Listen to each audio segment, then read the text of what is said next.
to do this earlier. Okay, there's that. Alrighty. Give a couple of minutes. Ugh.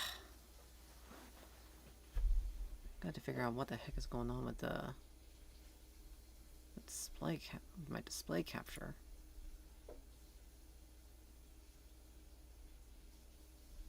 Because capture method, notification. I'll have to figure out how to clean this one up.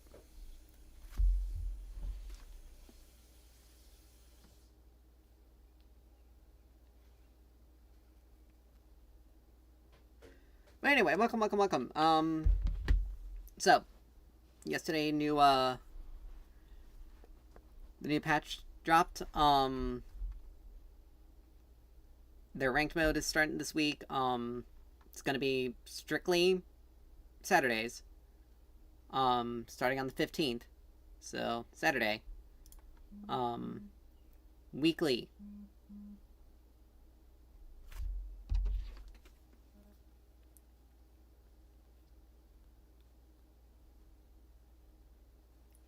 So it's gonna be only on Saturdays from 3 p.m. to 11 p.m. An 8-hour time slot, but you know, can't necessarily I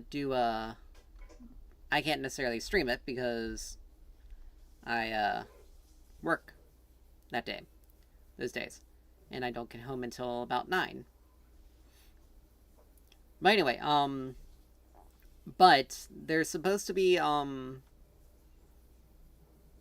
so we get a new draft phase with bans for ranked.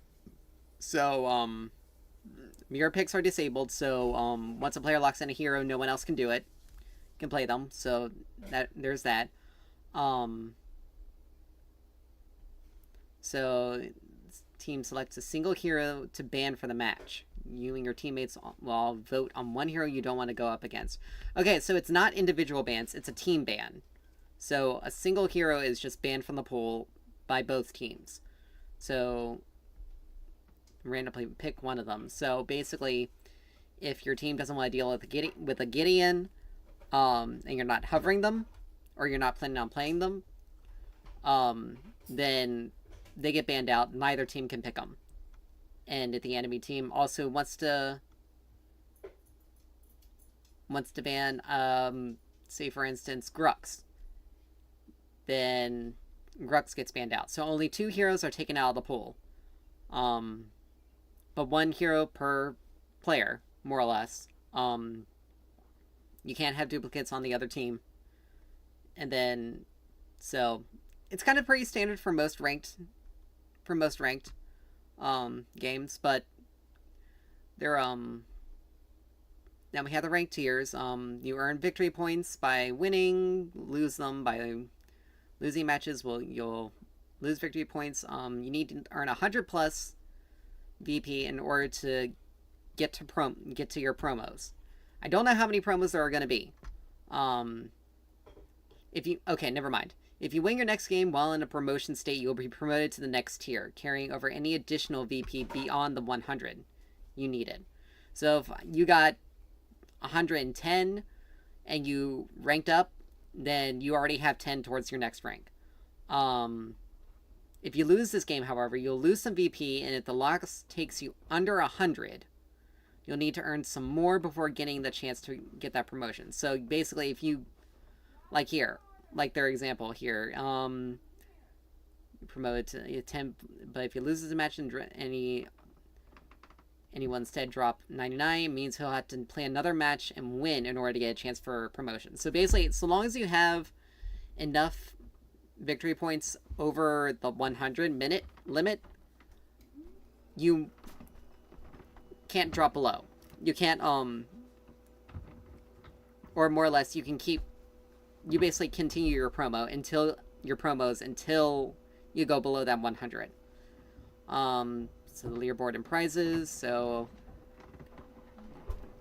who have over 100 VP in the Diamond 1 will hashtag become Paragon and earn their rightful place in the leaderboard. Basically, you just hit max rank if you have over 100 VP while you're Diamond 1.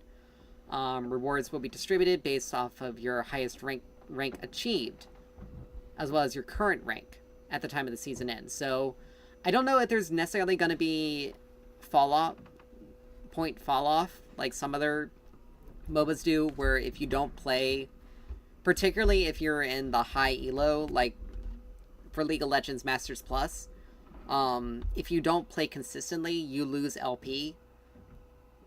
So you'll end up just deranking if you just don't play. So people who, particularly in Challenger, so if you reach, dog's going nuts. If you reach, so here if you reach Paragon, I don't know whether if you can just stop and just sit there. I'm pretty sure they're going to have some sort of fall off, right now. But rank mode launching pre-season 1, so while I won't be streaming ranked matches, I'll definitely try to be playing them.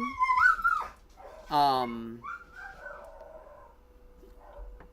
I'll obviously keep you guys updated on my streams as, that goes on. We'll see if a lot of my losses are very much related to teammates, or whether if I'm just really bad. We'll actually get confirmation with that one there.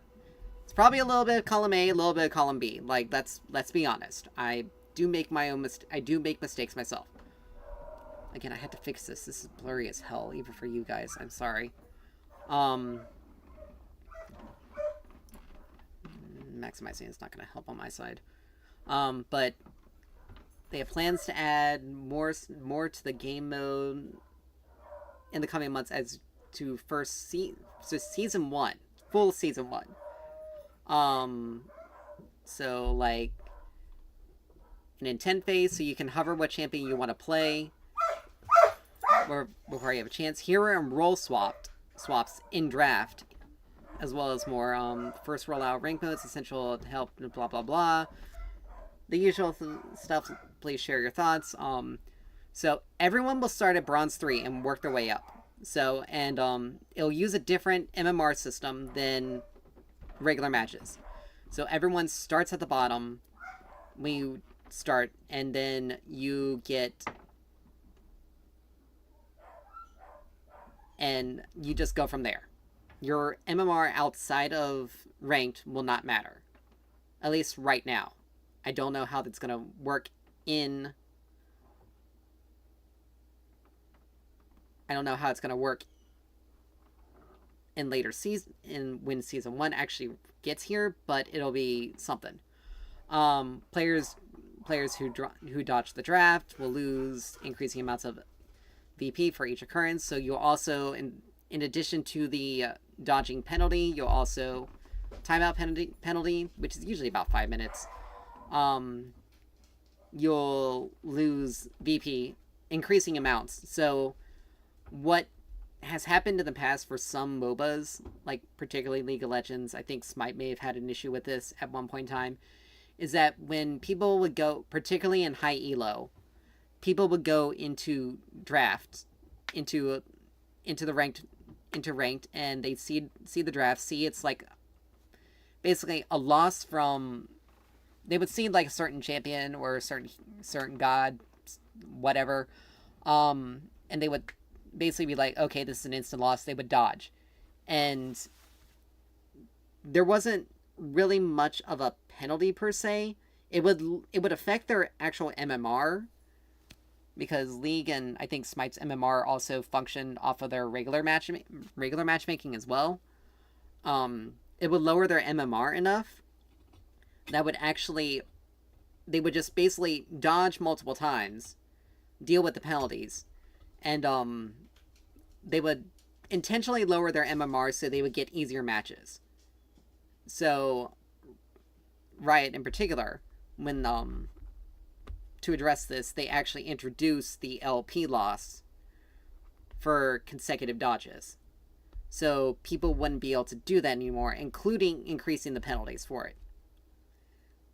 So it's good to see that they're doing something with dodges already. Like, it's one thing to dodge a match because you know that's like, okay, this is a bad matchup, there's no way I'm going to be able to win this, or this team comp is really bad, there's no way we can win this. It's one thing to dodge a match like that. Like, you know already, like, there is absolutely no chance that your team will win. But if you do it strictly to deflate your MMR to give you an easier matches without really affecting your actual LP gain, your gain versus loss with that strategy would allow people to hit higher ranks than actually just going through the grind, which, you know, is one thing. Like, I would say it's a viable strategy. It is a quote-unquote viable strategy, but it's an exploited strategy. You're exploiting a loophole in the match in how the system works. So they patched that. So it's good to see that they have, like, that little loophole closed. And then players flagged as AFK during a ranked match will also lose VP even if their team pulls off a win.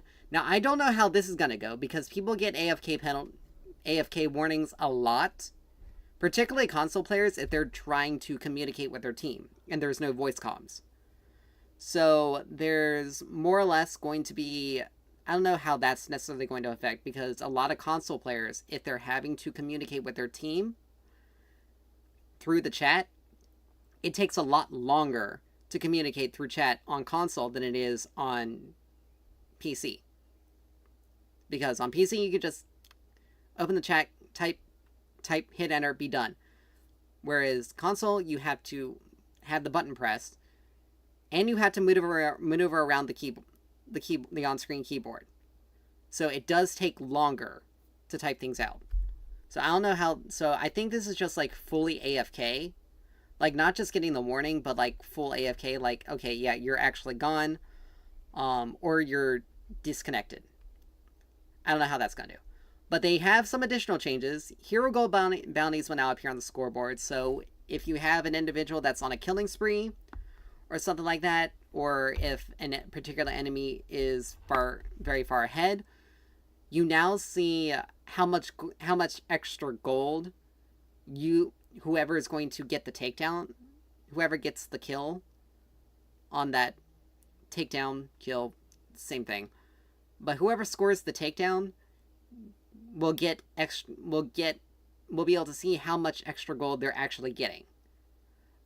Usually, in most cases, the amount of extra gold a bounty is a person can be worth is an extra 700. So a takedown on them will give you a full 1,000, which is a fair amount, especially towards a lot of items. And then various heroes have their recommended items updated. So some heroes who have, because of the new items and the new changes, their recommended slots have been changed to better reflect that. And then we have balance changes. We got stuff for turrets, all stuff. For structures, receiving further armor penetration to ensure they are not easily ignored and dove for long periods of time. This has been an issue for a long time. Turrets do not deal enough damage, particularly in earlier stages, because unless someone just dives and just stands under turret, you can have a Chimera dive like from half health, and as long as they're able to hit you, they can regen enough that they can get the kill and get out of turret range before they and still be able to get away with 1 HP. Like, there's been many times when I've died to a dive and managed to lose out on that 1-for-1 because the turret does not have that extra damage. Now, to be honest, they need to add a ramping damage effect so that each hit increases the amount of each successful hit on the same hero target increases the amount of damage, has an increased amount of damage. So that way it makes dives more risk reward. Like, yes, you get the kill, but you risk more if you don't. Because sometimes the enemy can also, even if you survive the dive, they can get away without, and you're too low to really give chase because they can just turn on you easily. And there is no, like, guarantee. So I would like to see them add something like that into the game, have the ramping damage to turrets against heroes situation, because that would be, that would definitely help with a lot of the problematic dive situations. But because of the increased damage that they're getting, they're reducing the amount of HP inner and inhibitors are going to have to make them easier to destroy in siege scenarios. So this I kind of understand, because sometimes it just gets to a point where you can't siege. Like, the enemy has a good enough anti-siege that you can't get the turret. Like, you just can't get it. However, keep in mind, you also have other objectives on the map that can be up. Now, this is very helpful for when, like, objectives like Primal Fangtooth is down and Or Prime is down, and the buffs are not active. So this is to help those situations. But overall, and the core is receiving damage decrease to heroes, so more aggressive teams can basically just play more aggressively in core sieges. Honestly, like, the core's damage didn't really need to be touched, if I'm going to be honest, because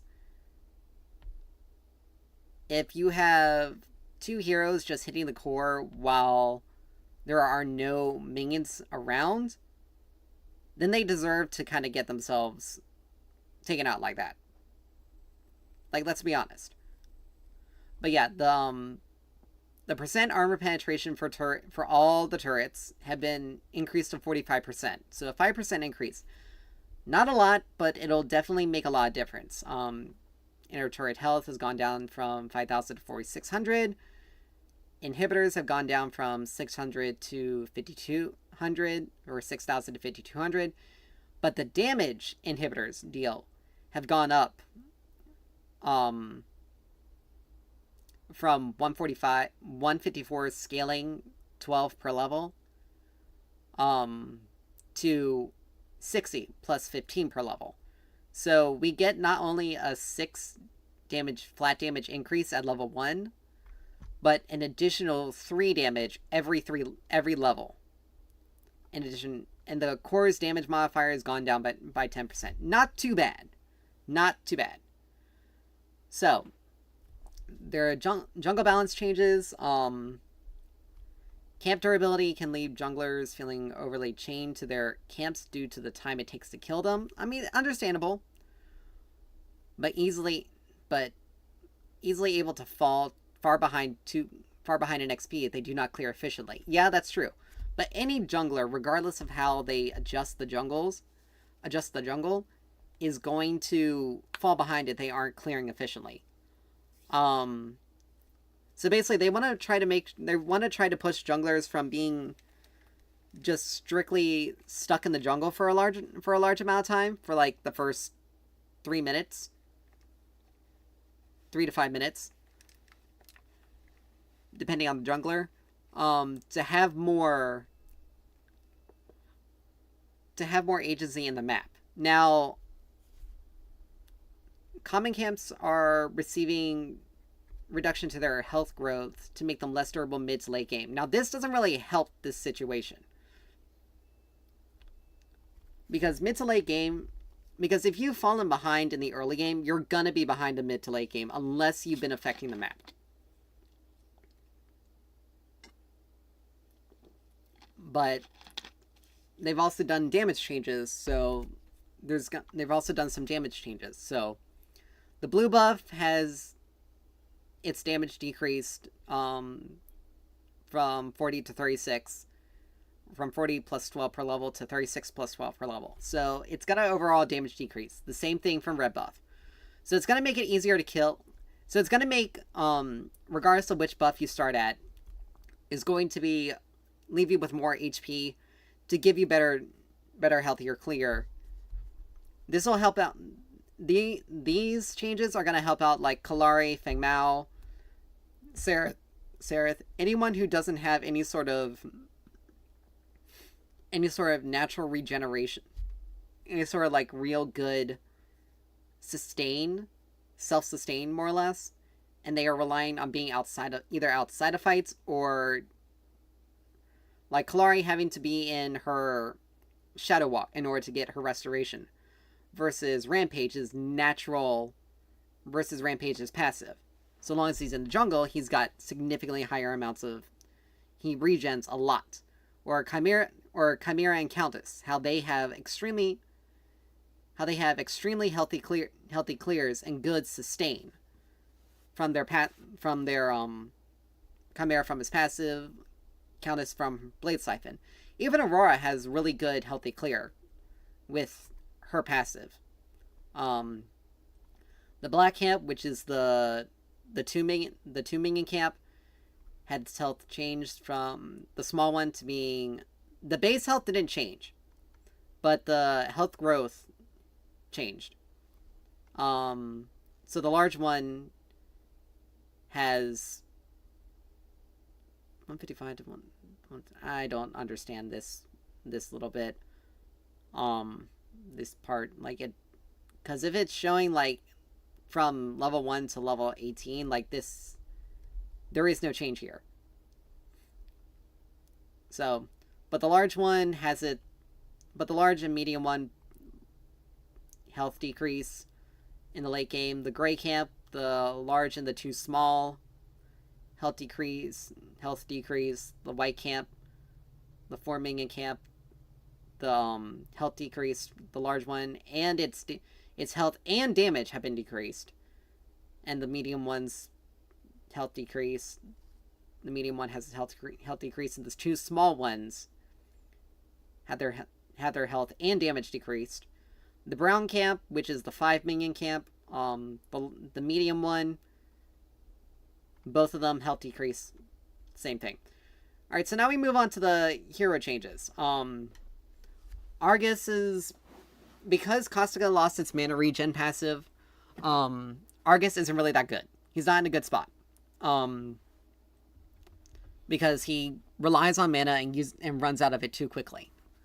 So to do this, to kind of basically balance him out to make him viable again, they've increased the damage multiplier on Disintegrates. So instead of 30% of the damage that his passive deals, instead of getting the 30% increased damage on each successive hit with his passive, it's now 35.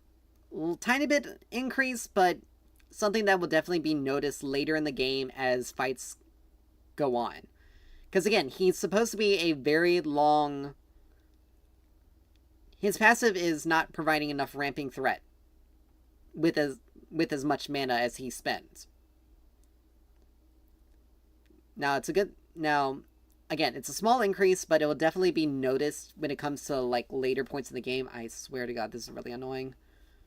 Because I can't even see it. I have to play around with this to get this thing fixed. But anyway, back to the patch notes. But his particle shredder is getting a buff. His mana cost is decreasing at all ranks.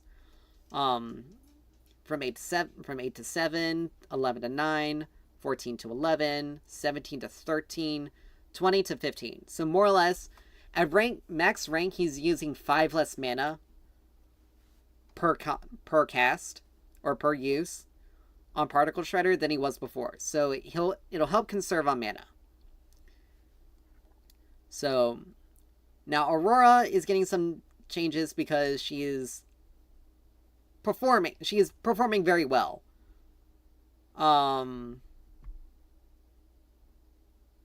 So they're making some adjustments to her she's receiving some general nerfs so that there's more downtime and less potency in her early trades. So basically, they're trying to tone down her early game without really touching her late game. Um, her general changes. Her basic attack animation is being increased to slightly longer, but not too much longer. But her basic attack speed is going up, so she's gonna be performing more attacks at an earlier, but the animation is longer. Frozen Simulacrum, the passive, the monster damage cap has been decreased, so it's going to take her a little bit longer to deal with camps.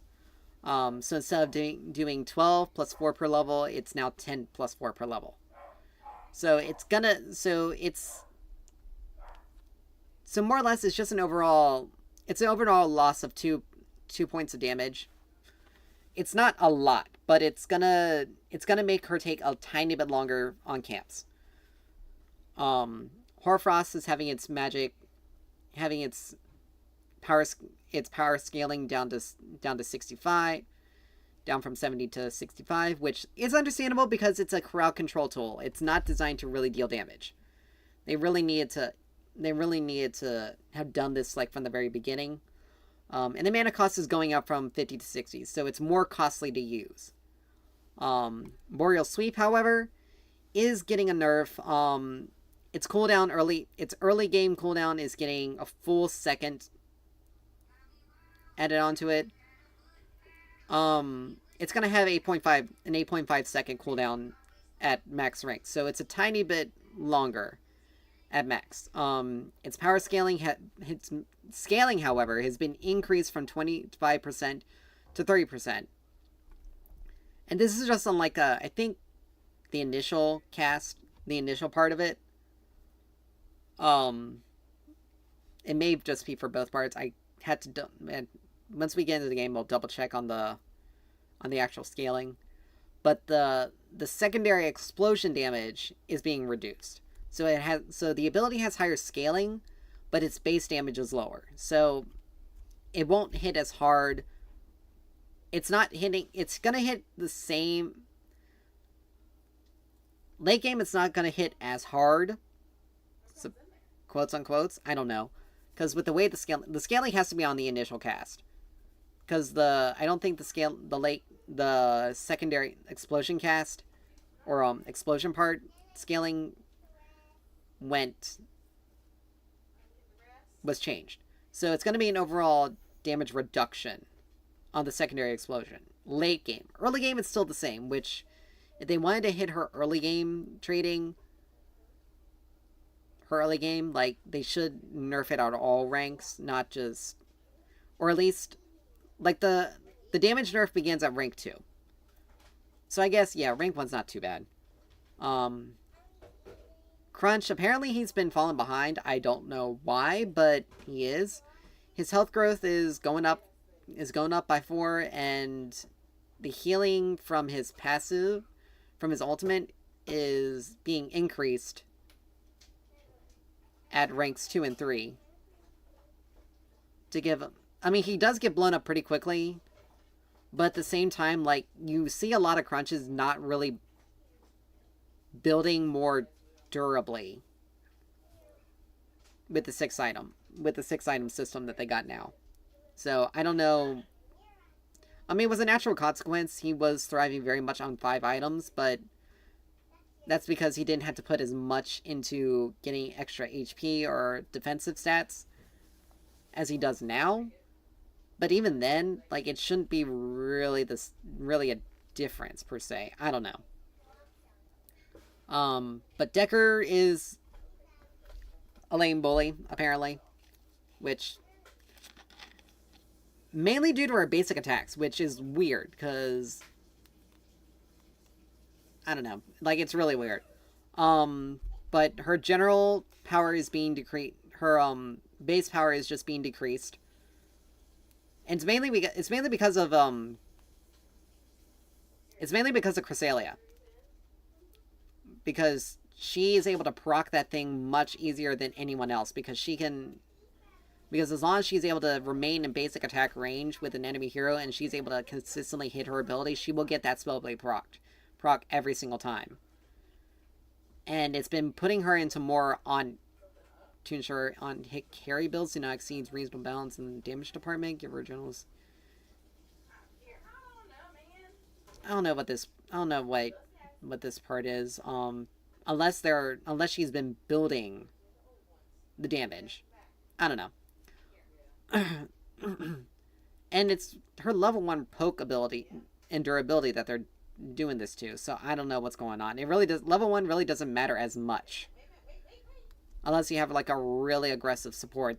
A really aggressive Richter or Steel that goes in a level 1. But her base physical power going down by 3. Her health growth is going down by 3 as well. So she's gonna have a little less health in the late game, and her base health regen is also going down, so she's gonna have a little less effective health. She's gonna have to play a bit more safely because she won't be able to regen as much. And the power scaling on her basic attack is going down from 60 to 40%.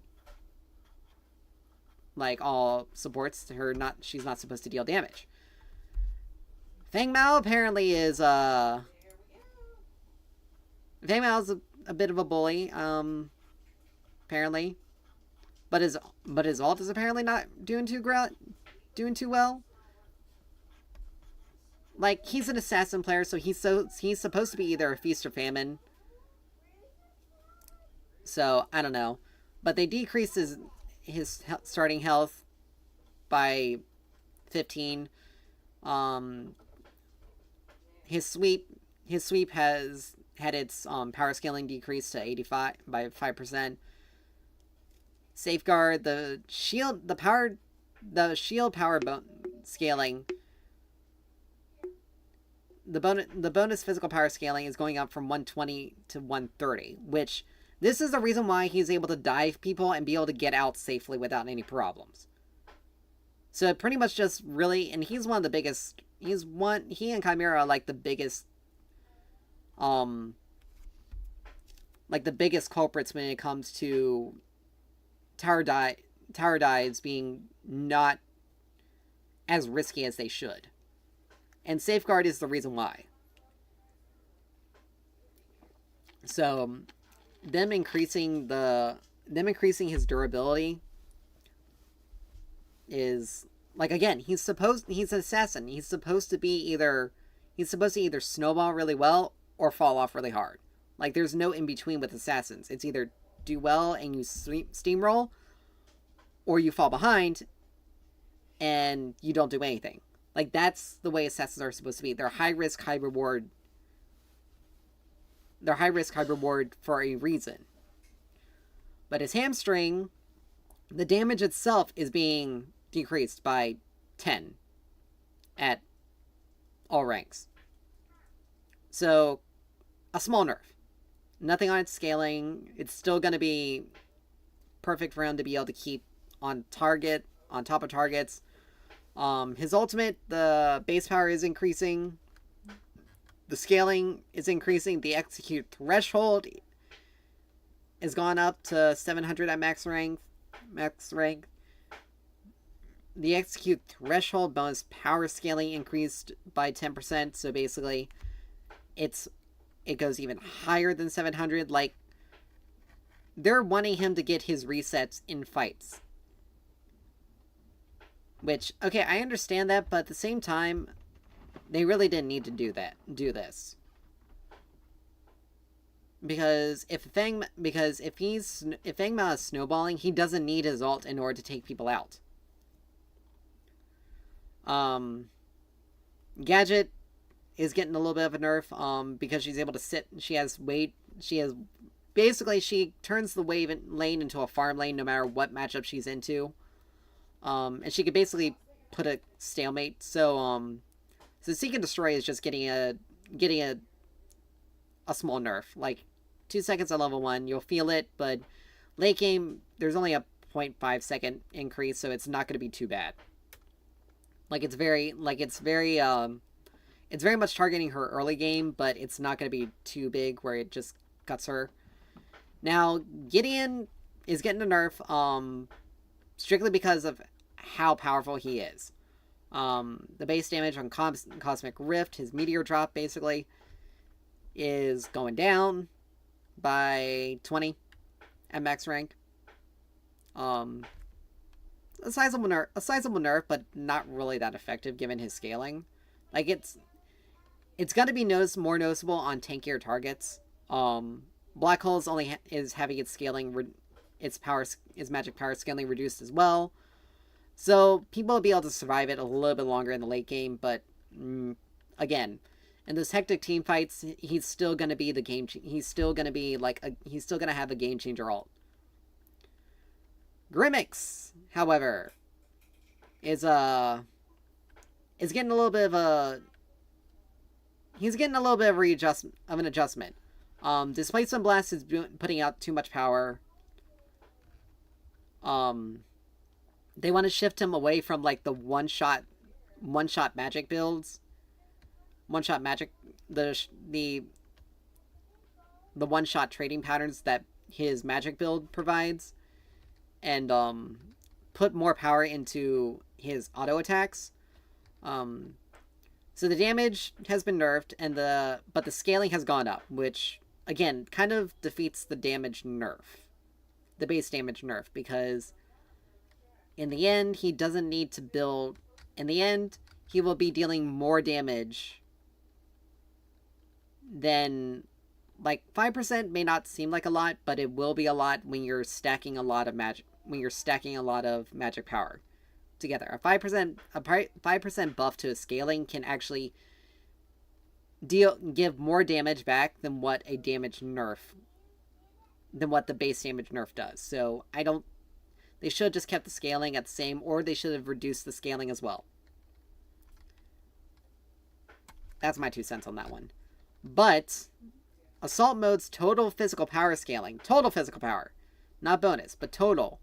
So his regular carry AD build, or physical power build, the scaling is going up from 15% total to 20% total. So another 5% increase, but the magic power scaling is going down. So if you're going to be focusing on using Assault Mode, basically they want to force you to have to either pick between either playing around Displacement Blast or playing around Assault Mode.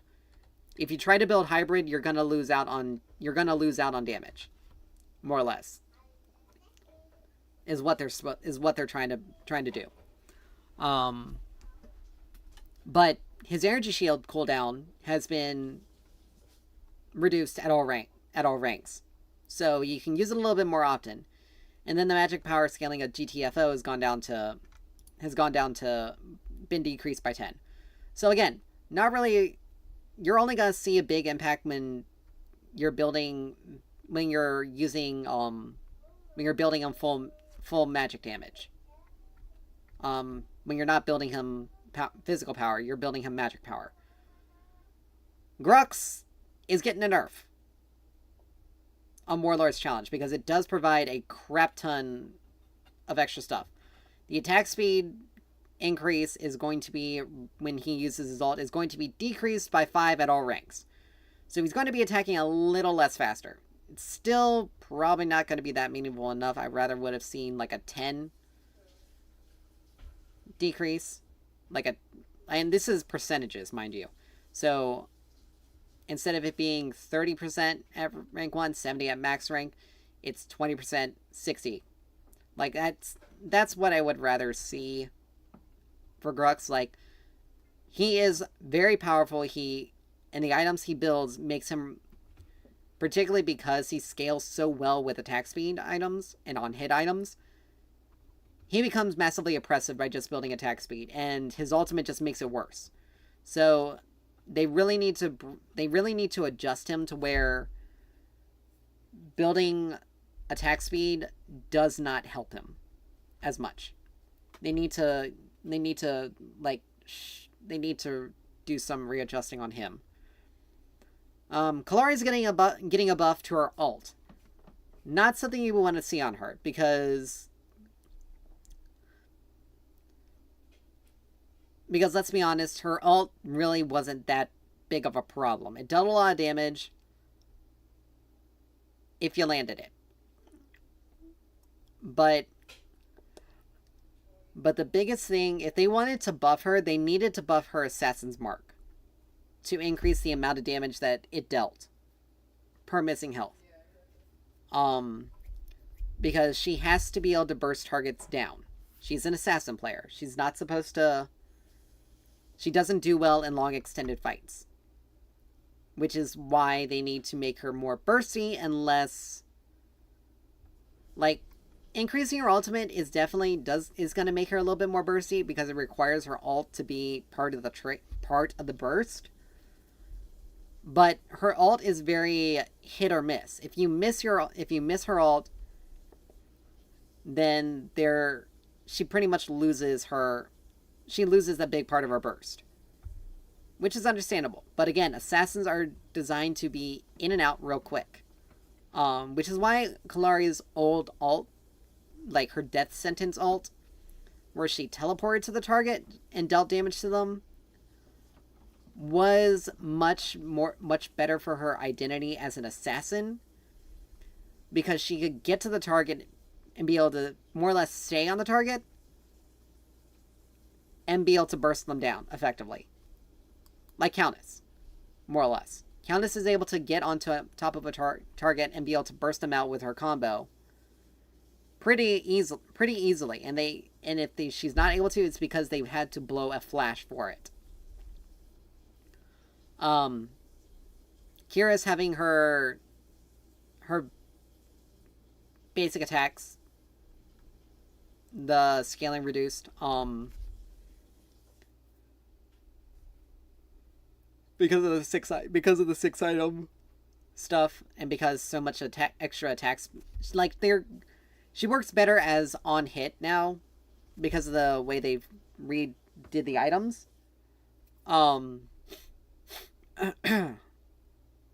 But anyway, her basic attacks were still hitting harder even after building on hit, which is typically not supposed to deal as much damage up front. It's supposed to deal a lot of damage over time. Chimera's having his healing. Chimera is getting a general nerf. His movement speed is going down because he moves too fast. Because he has pretty high movement speed. His passive health regeneration is being decreased at all ranks. At all levels. So he is going to take longer to regen. So he won't have as much regen in the late game as he has. Or he won't have as much effective health to use throughout, making him easier to take out. And his bonus pad and the scaling on his basic attacks has gone down. So he won't deal as much damage anymore. Kwang apparently struggles because of the changes of Fire Blossom, since it no longer grants mana. And his scaling isn't high enough that he's able to build full damage and be able to burst everyone out. Ish.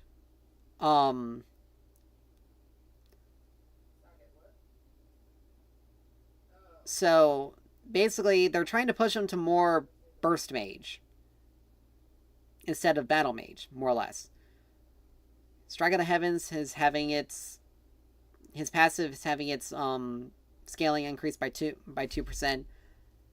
Light of the Heavens, the true damage is going up. Now, true damage increases don't need to happen, because that's 40% of the magic power scale. Because that's true damage. Like, it's unblocked. The only thing that can save you from true damage is shields or more health. And then the shield is going up, which the shield will help with a little bit of his durability, but again, they're more or less pushing him away from being a frontline battle mage to a burst mage, which I don't necessarily like that, because that's never been his identity. His ult damage is also going up. Morigesh, they're trying to move her away from her more bursty. They're trying to move her away from being a burst mage into being more the damage over time oriented mage that she is supposed to be. So they're basically just hitting. So Hive has its scaling decreased, and Mark has its base damage decreased. Now, here's the issue: the way they had, the way they had, the way they had made her adjustments to bringing her into Predecessor from Paragon, put her damage over time effects on her passive, but they gave a lot of damage onto Hive and Mark. Like, even then, like, Mark still having only 20 damage removed, it's still a pretty high amount. It's still pretty high at the later stages of the game. Like, it's 20 under, but the scaling remains the same. So her burst damage is still going to be pretty high. Again, they need to basically change her passive to something where it interacts with where her abilities interact. Like, her passive is the interaction on the mark interaction. Like, it requires her to mark, like, it does require her to mark, but they need to make it so that mark is not rewarded for spamming. Because that's where her burst is coming out. It's a reliable poke ability because it's also targeted. They need to make adjustments to mark so it's basically use once to mark your target, but you don't really touch it as a form of poke. And they need to give Hive the damage over time effect. They need to readjust its targeting so you see the area which you're hitting. And again, they need to readjust her and they should give, even if they want to keep her passive, they need to give Hive the damage over time. Like, Hive was her primary damage ability in Paragon, and it was her damage over time ability. So, like I said, they need to readjust her passive so that it has all the mark interactions. And instead of slowing the target, it needs to be that that any enemies affected by the Hive, if the mark target goes near them, the Hive will jump to them and they will take more or less the damage over time effect. Maybe also enhance its power if they also get hit by it, or something like that. Something where it makes Hive more damage over time friendly and usable towards that identity that they wanted to have. Anyway, Murdoch's static traps are getting a nerf. The mana cost is increased and the damage is supposed to be decreased because apparently they're doing too much damage. Now 310 at rank 3 is pretty high for a tool used to chase down or to peel off. Like, that is like the damage on static trap needs to be much lower than that. But Narbash, his let's see, so they're basically changing. Basically, they're nerfing a lot of the stuff that he's good at. His physical power is going down, so his early game damage is not going to be as high. His health growth is not going to be as high in the late game, so he's going to be a little bit more squishy, so he has to play a little bit more safely. Song of My People, healing per rhythm stack is being nerfed. It decreasing at all ranks. And Thunk's cooldown is being increased. So he has to be a little bit more. He's got to be a little bit more careful with Thunk, and he's not able to. Song of My People is not going to be as good of a healing tool at all ranks. Rampage, he's lacking in sustain, particularly in late game team fights. So they're bringing his regeneration multiplier on his ult to 4, up to 4 times instead of 3.5. Pretty good.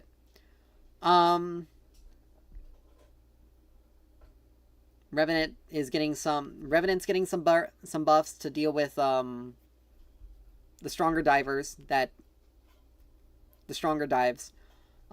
His armor growth is going up by 0.1.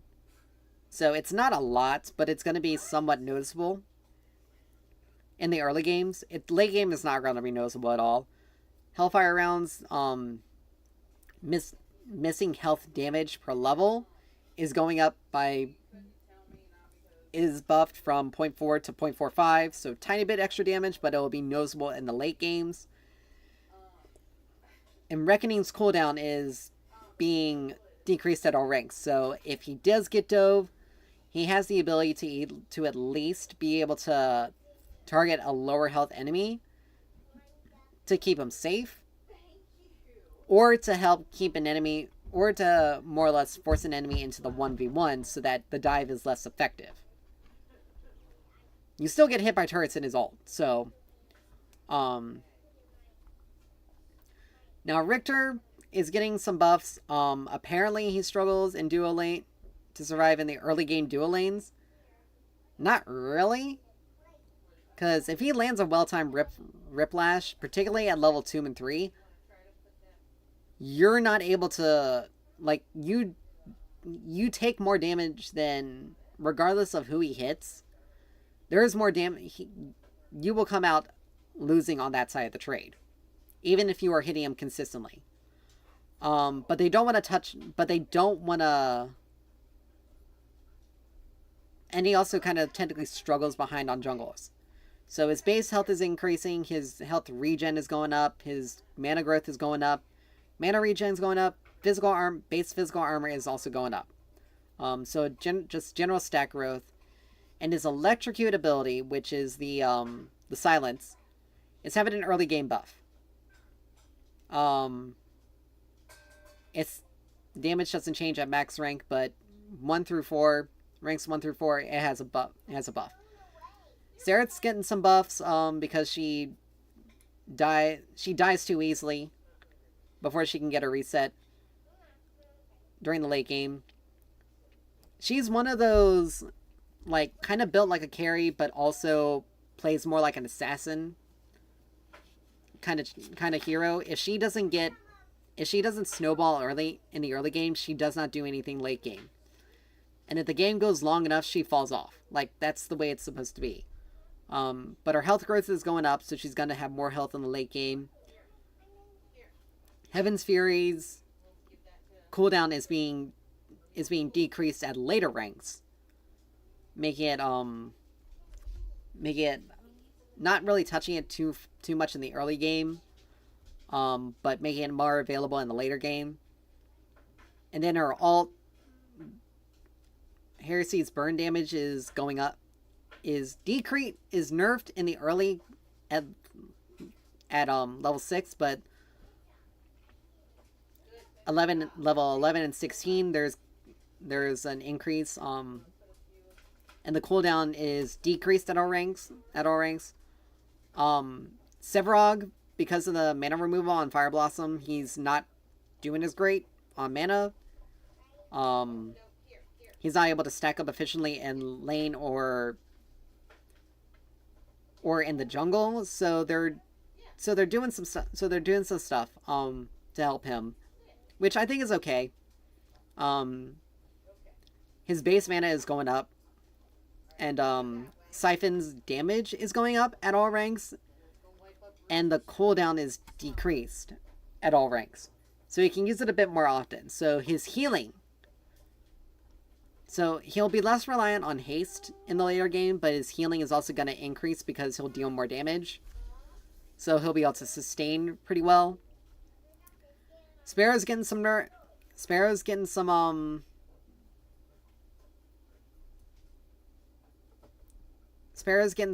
nerfs, kind of weird adjustments. Her physical power is going up by 2, just base, so she's gonna hit harder on her base physical attacks, but the max health damage that she deals per successive attacks is going down by 0.4%. So it's a small nerf that we'll see more in the later games. The power scaling on Hail of Arrows is decreasing, and Inner Fire bonus power scaling is also nerfed at later stages. Twin Blast has been struggling because he's having some difficulties with the newer items. Like, it's with some of the more powerful ADCs, like, and him and support's not really, and I'm gonna be honest, he is a very support reliant hero. Like, all ADCs are reliant on their supports, but he is absolutely reliant on his supports, and he's reliant on him using abilities to get his passive attack speed, which, again, the nerf they did to his base attack speed was just horrible for him, because he was always the attack speed carry. He works best with the on-hit builds. He doesn't really work well with the, like, it's just, the adjustments they did to him were really weird and took away a lot of the identity. But his base health has gone up. His base physical armor has gone up, so early game is a little bit easier. Vaporize's damage increased at all ranks, so that'll hit harder. Vortex Grenade, the damage has been increased, and the power scaling has been increased, and the cooldown has been nerfed in the early game, but buffed in the late game. No, nerfed. It's a tiny bit longer in the late game. But not by much. Wraith's got some changes, mainly due to the fact that he's not performing as well. They're wanting to make it so that he's less reliant on mana itemization and less punishing for him to miss with his snipe. So while also making sure that he just isn't able to just passively snipe minions in lane and just kind of turn into a farm lane, which, honestly, anyone who plays against a Wraith knows you just shove the lane hard, he loses out more than anything else. So his mana growth has been decreased, his mana regen has been decreased, but his attack speed growth has gone up by a tiny bit. Peekaboo, the grenade, the damage itself has been decreased, but the mark max health damage has been increased, so it's more useful in the later stages. It's more useful.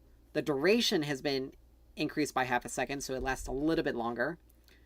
The power scaling has been decreased. The magic scaling has been increased. The cooldown has been reduced, and the mana cost reduced. Surprise, surprise, the duration has been reduced to 4 seconds. But the movement speed is increased, so there's really no trade-off there.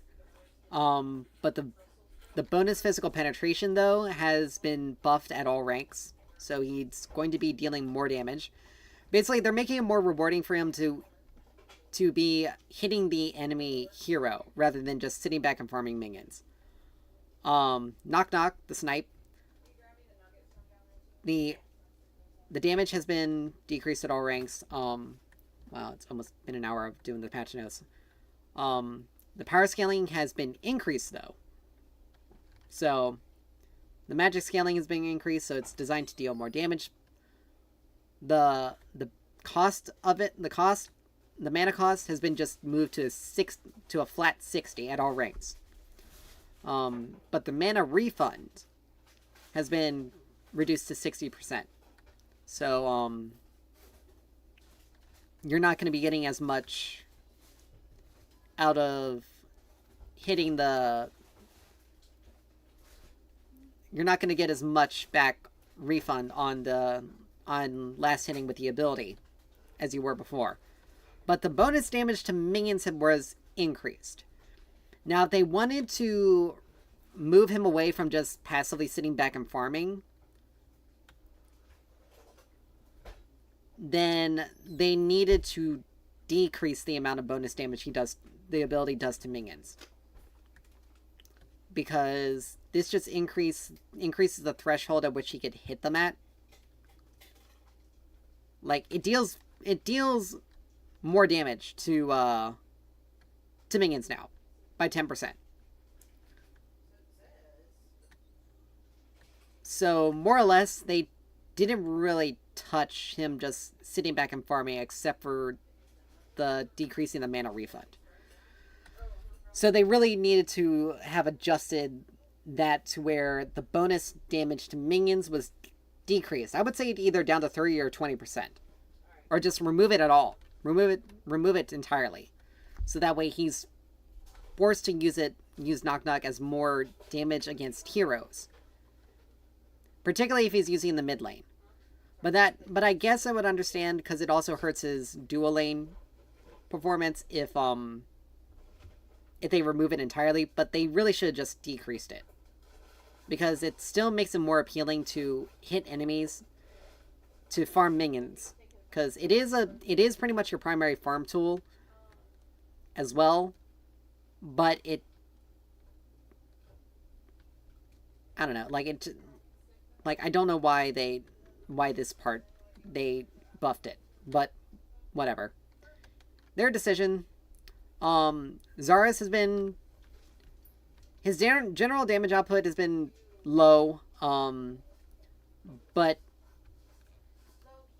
he has easier time snowballing with the 6 items. So they're trying to basically nerf his burst, his more bursty style. His basic attacks are going down. The scaling is going down on them. Barricade minimum damage has been nerfed. The base damage and the bonus power scaling has been nerfed. So it's not like he can just hit it and then hit it again and get a larger burst of damage out of it. You still have to, it's better to hold it for the longer duration to get the more damage out of it. Now seeing that it has 100% bonus scaling before was ridiculous. If they didn't want this to be a burst, if they wanted this to be more of a tool to use for extended fights. Spear of Nier has been nerfed in the damage has been decreased in the from rank 2 and onward. Not so much at rank 2, it's only a 5 damage increase, but basically the mid game, more or less, since it is one of the abilities, since it is like the ability you max out first, it has an overall damage nerf. And the bonus power scaling for Colosseum has gone down by 5%. That's fine. So that's all the hero changes. Now on to the item changes. I swear this is going to be a long one. Attack speed on Marksman crests, just baseline stats, have gone up to 10%. So you attack a little bit faster now at all points. And the lifesteal has gone up. So it's going to be more useful.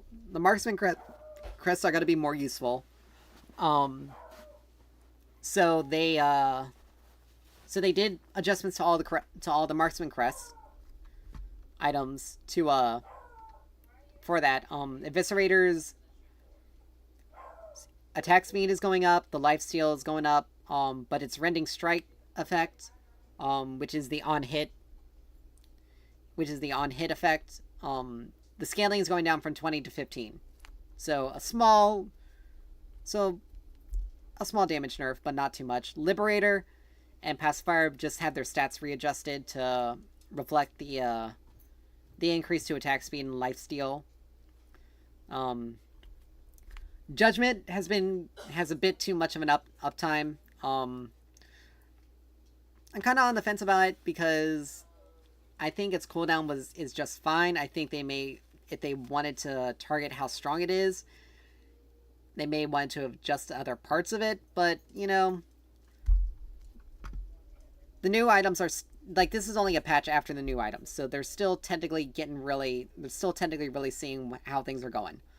But its cooldown is just going up in the early game. So in earlier stages, from 20 to just 24.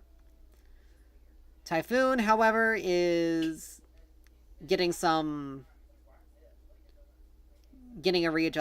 little bit of an adjustment because of loss on its ramping attack speed effect. It's just going. Its attack speed. The Cyclone attack speed per stack is just going up by 1%, so it's getting a little bit more. Since Typhoon no longer has base attack speed onto it, which brings it more in line with the other Occult Crest items. It's just getting a little bit more attack speed added onto it per stack. So instead of 16% attack speed at max decks, you now get 20. So you're coming out ahead. Near War Boots, I don't see how anyone really building these. Like, I really don't, honestly.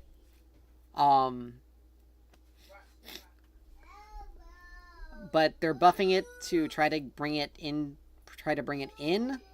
The Resilience max health healing per second effect has gone up by 0.5%, so it's 2% max health per second. But again, I don't necessarily know this is going to bring the item into relevance, though. I don't know. Vigorous Amulet is getting a buff. The cost is increasing to compensate for it, but the health is going up by 50 and the armor is going up by 5, so it's going to be a little bit better. Ashbringer has been struggling to really find its place in like a lot of builds. It was designed to be Ashbringer is basically designed to be a Twin Blast item because he's so reliant on his abilities. So having that decrease on your non-ultimate ability cooldowns helps Twin Blast. But they're giving it some extra haste to better justify putting it into more heroes builds. But again, Twin Blast is really going to be the only one that's going to really build this, let's be honest, because he is so heavily reliant on using his abilities for his passive. Demolisher's getting some stuff, getting some adjustments. Its cost has gone up by 100, but it's getting 2 more percent for its armor penetration. So it's 30 instead of 28. Pretty good. And now, which is a good thing. It's a bug fix apparently, but they never had it before, so this is just something they added into it. The deicide description now states the correct health difference range from 0 to 2500. So basically, it'll show how much extra damage you're going to be dealing to... How much extra damage you're dealing based on the health difference range. Now, Dust Devil is getting some adjustments. Its price tag is going... It's getting some adjustments. Its price tag went up by 100. Its power was decreased, but its attack speed was increased by 10%. So it's designed for more of a... Basically, it's designed to be more the attack speed centric item it's supposed to be. The ramping attack speed, the better chase down. Like, it's designed to be a bit better. For attack speed builds. Equinox is getting adjustment. Its cost went down, but the true strike damage for critical strike, the bonus true damage per critical strike is now going down by 1% to 5. So less power, but it'll be easier to purchase. So it'll be pretty good to get earlier, more or less. Kingsbane, too much damage on a single target, and basically it's performing way too well. The total attack speed scaling is being reduced. The fall off duration is also being decreased. So the ramping attack speed will not only, it won't ramp up, you won't have as much attack speed anymore, and it'll fall off much earlier. Plus, a bug fix now. The 120 damage cap, monster damage cap, is now correctly displayed on the correctly reduced by the on hit modifier stuff. Basically, you can now just it now basically it won't do any weird stuff with the monster damage cap anymore. Lightning Hawk is having its adjustment to further solidify it into a make it a better earlier buy than something like Vanquisher. Its attack speed is going up, but its power is also being decreased to compensate for that. So it's just a stat shift. Nuclear rounds is another stat shift. Its attack speed has gone down. Its bug fit. There was a bug fix because apparently armor was reducing Havoc's damage twice, and the Havoc ability damage is now being decreased as well, from 4 to 20 to 3 to 15. So basically, it's just they're making it so it's better to purchase it. If you purchase it earlier, it's not going to be as oppressive. But you still want to be able to hit the 100%.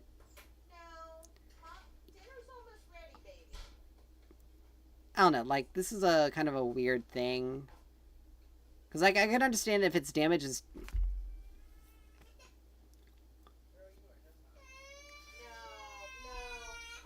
Alright. No, I actually see why it's going. It's a bit... It was too efficient. It was too good of a first item, more or less. So they wanted to nerf it. To more or less, it's like, okay, you don't have any crit strike, it's not going to be really doing as much from the ramping crit strike it normally gives. Resolution is having some adjustments because they want it to be more powerful of an item, so it lost some attack speed but gained more damage, and it gained an extra 100 mana to make it more of a damage, to make it more damage effective, and better to really push for it to be a first item. Sky Splitter, they're nerfing, which, yeah, bigger price tag, and the on hit and the current health damage is being decreased from 5% to 4%. Yeah. Needed. Stormbreaker, it's getting an overall nerf. Because it's been on snowballing carries has been too strong. So its attack speed has been decreased, and the maximum extra damage you can get on the item's effect has been decreased by 50 from 150 to 100. So it has less attack speed and less damage outcoming from the item itself, but it still procs the other on hit items. So it doesn't. So it's more or less, they want to make sure that the item itself doesn't give, because it's able to proc the on hit effects from its own effect. They don't want it to be too powerful, which is understandable. Deathstalker is receiving adjustments. The physical penetration that the item gives is decreased, but it gives 100%. It gives onslaught physical penetration to attack speed increased from 80% to 100%. So basically, the more physical penetration you have, the more attack speed you get from both sides, but now you just get even more from it.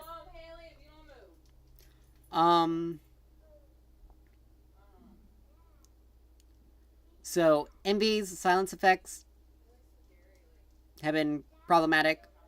Um, so it's just decreased from 1.25 to just 1 second, so it's slightly less.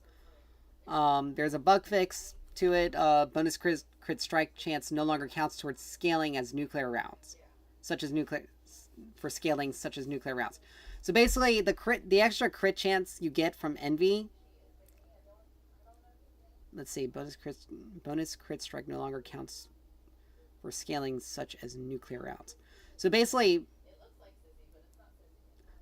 this the crit strike that the guaranteed crit that this item gives on your first attack, more or less, on an enemy, no longer scales up with any other crit scaling. So basically you can't like pair nuclear rounds with Envy and get a massive amount of damage. Unnecessarily large amount of damage for one hit. Inferno's been doing too much on its being an anti-tank. So the bonus damage for targets under the effect of the cinder of cinder. Let's see, furnace bonus. So basically, you get less armor. You get less armor pen from the item against an enemy that has the cinder effect on them from stacking up Inferno. So basically, they aren't dealing as much damage. Berserker Axe is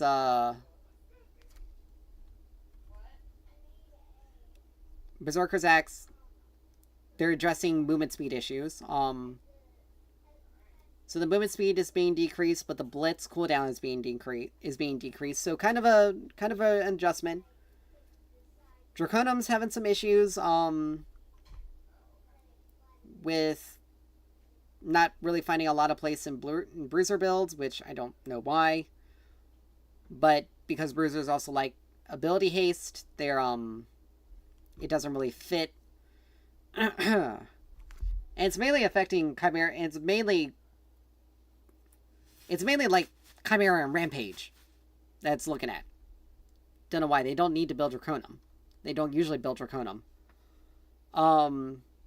But they're just adding a little bit more haste onto it. Gaia Greaves, the bonus movement speed out of combat is just going down by 10, so you won't be able to move around the map as much, so it definitely hits the people who love to roam too much. It makes it easier for them to be punished as well. Miss Meadow is having some adjustments. It has a higher price tag, but more power and more Omnivamp on top of it. So it works better against first. So it's better first item. It's better as a first item against magic damage offlaners. So that's all those items. Mage items. Caustica is having its anti-tank. They're basically readjusting Caustica to make it less of a real problem for tanks, because mages have been dealing a lot of extra damage unnecessarily because of it. So they're just reducing the amount of bonus armor.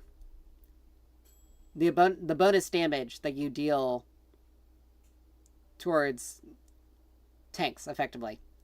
So you're dealing less damage to them with that.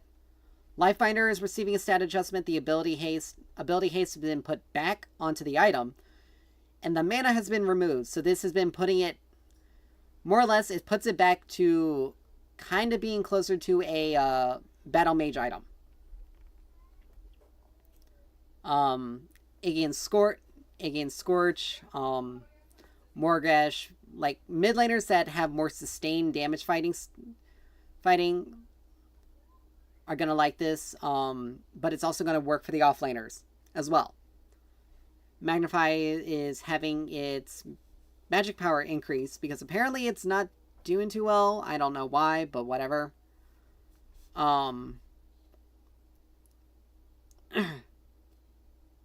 but yeah. Oathkeeper has its ability haste reduced, but the Spellblade power scaling has been increased, which, okay, I guess it's designed to keep it to be better pairing for other items. I don't know. Time Warp, they are readjusting again to bring it back to a mage.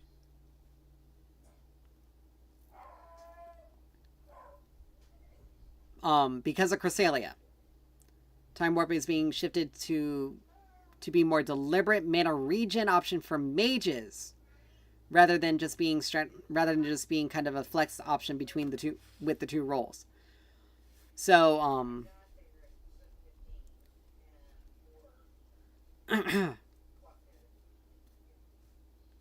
so basically, like, its price tag has gone up, its magic power has gone up, but the mana regen has gone up, and the ability haste has been decreased.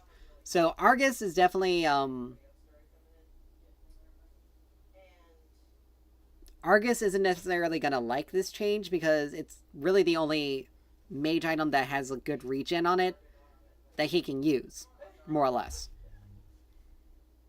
But a lot of other mages in the mid lane, this is going to be a much more viable option for them in their builds to be able to give them that extra regen and to be able to give them more of the... to give them more haste. Or to give them better team fight... longer fight agency.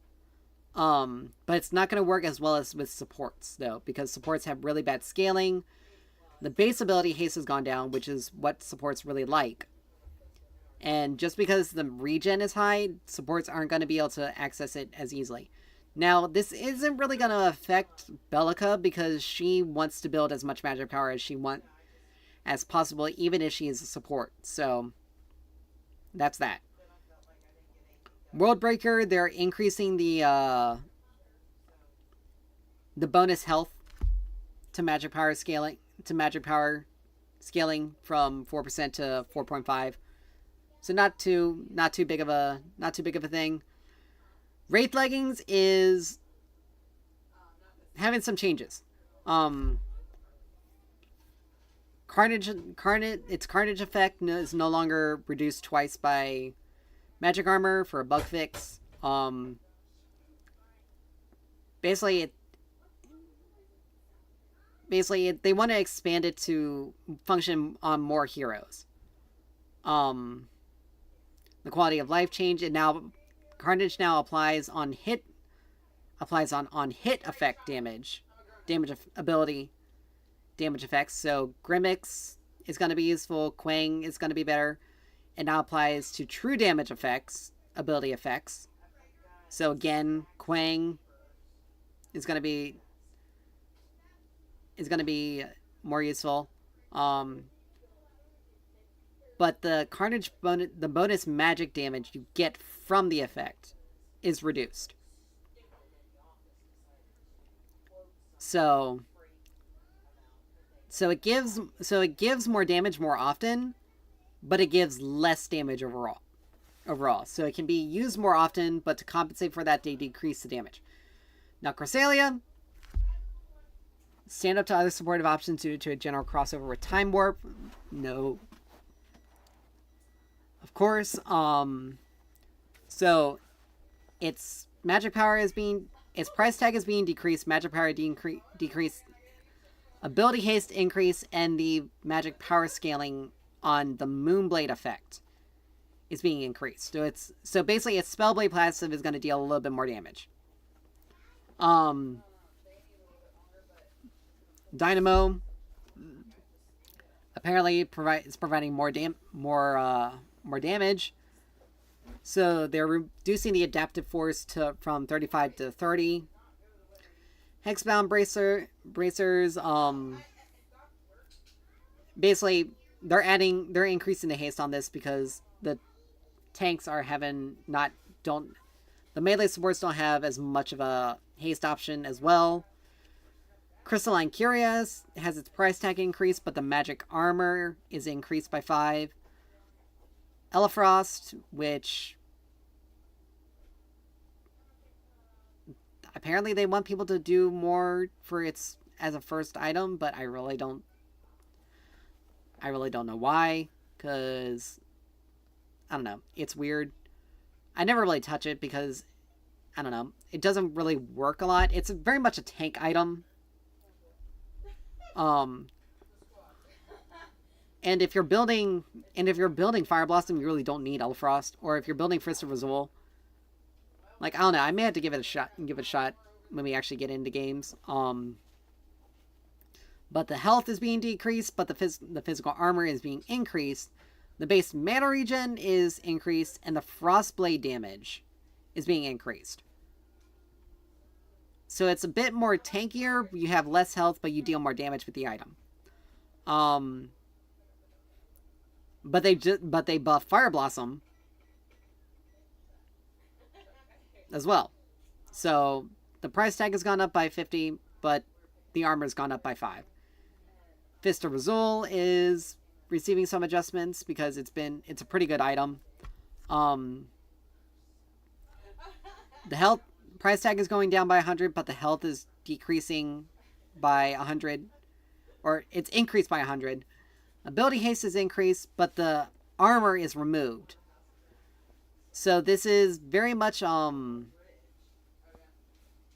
this is going to open it up. This is going to open up to so it's going to give it more haste, but it's going to open up to the number of people that will build it. I don't know why. But the healing from its effect, instead of 50% of the damage you deal, it's now 100%. So the bonus damage that Fist is doing, you're healing 100% of that damage back now, which is a good thing. Like, that was definitely a needed thing. Flux Matrix, its price tag has gone up a little bit. Its health has been increased. Its magic armor is increased, but its ability haste has been decreased. Giant's Ring,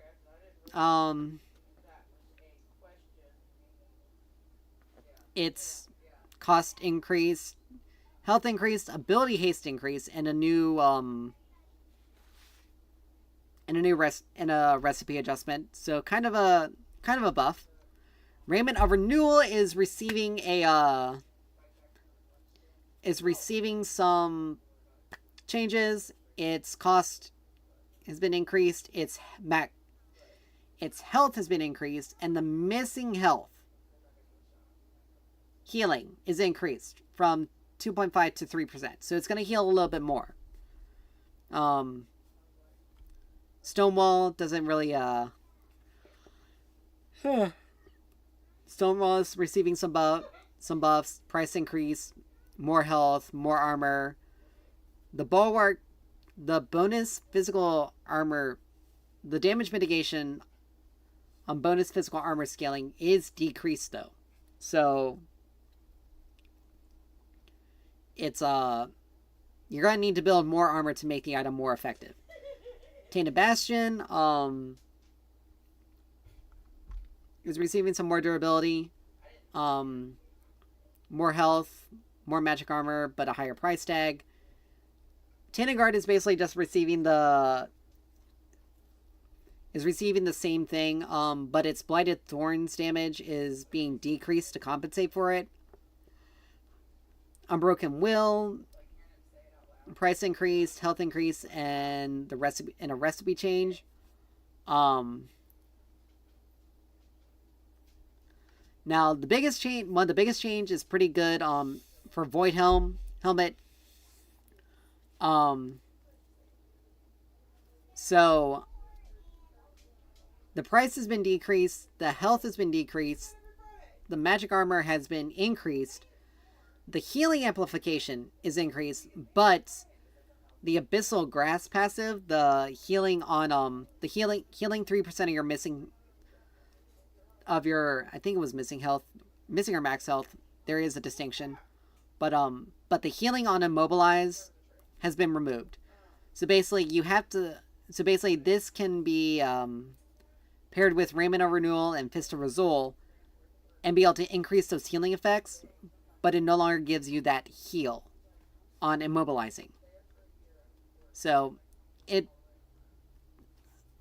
I would say a pretty decent adjustment. And then Warden's Faith also received some durability changes. Its cost has gone up, but it has more health, more armor, and recipe adjustment. The Mocking Presence physical power reduction decreased from 6% to 5%. Basically, the physical damage that enemies are going to be, the damage reduction that so basically standing near enemies will no longer reduce their power by 6%. It'll reduce it by 5. And that's pretty much all the main changes. Brawl changes are just, it's Brawl, like, it's not... It's Brawl, like, it's still weird. Alright, but let's get rolling into this. I spent enough time rambling on about that. Let's get ourselves into... the game. Be right... Give me 1 second.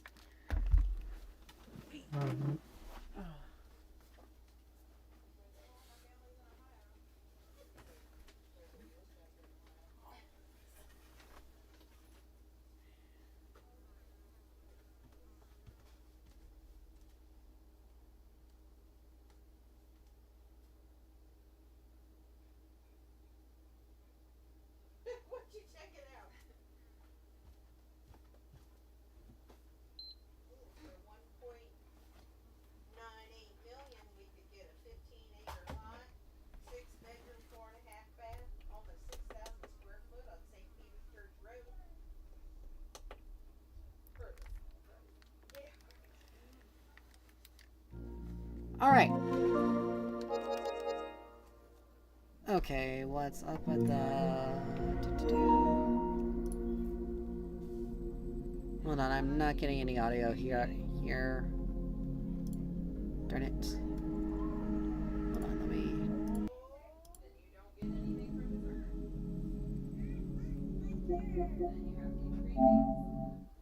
Alright, I may have to reset everything. If I have to, I'm going to be really annoyed by this.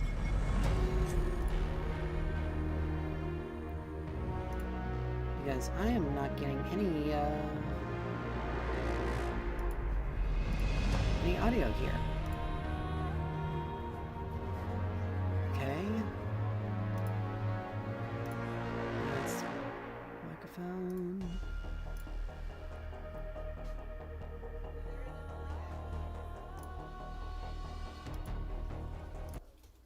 Okay, there we go.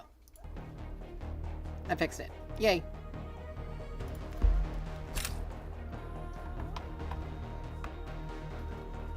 Alright, there we go. Audio is coming in. Should be, at least. Just let me know if it's not, because I don't want to have to... We also got new skins. Standard. Good boy.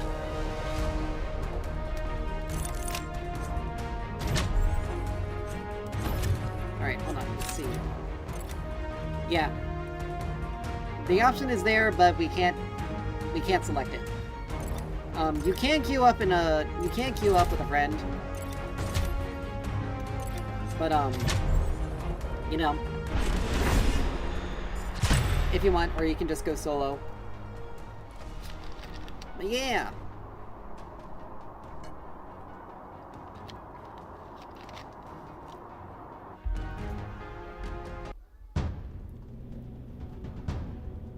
But anyway, let's just get into it.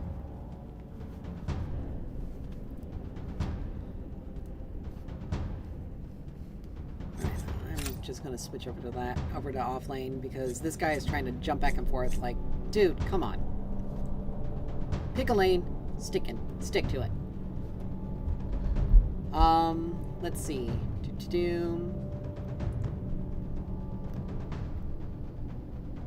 An opportunity to play Zaris, but let's see.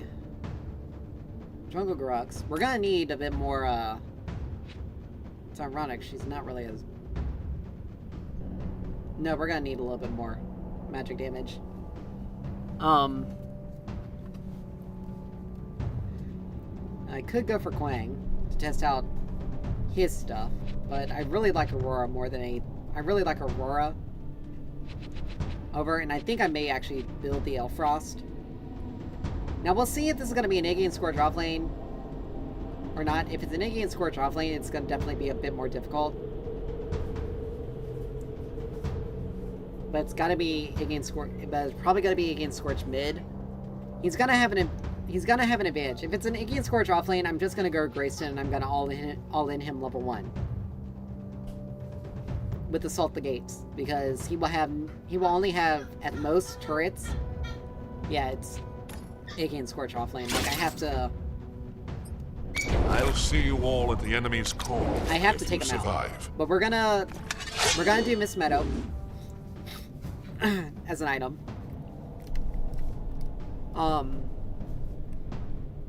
So more or less, like I said, we're gonna have to force a all-in fight early.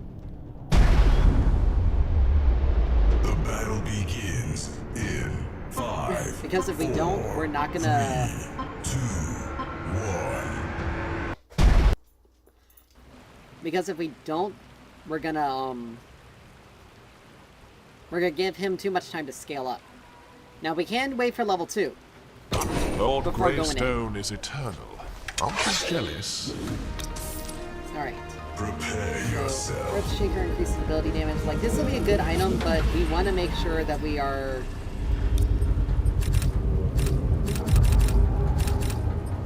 We want to make sure that we have the ability to deal with Iggy and Scorch much more effectively.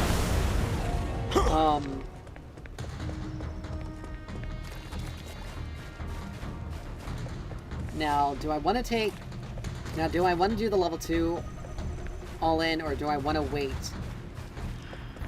Because he is going to be using his turrets. So the sooner I can get onto him. But then again, since he is using his turrets, we'll just use Make Way. We can clear out his turrets by just standing near them. They won't target. If they already have a target, they're not going to hit us. Minions are spawning. But we also have extra magic defense. So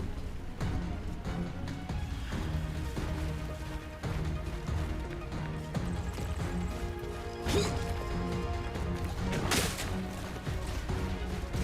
kind of foolish for him to do that, because I just wait for this.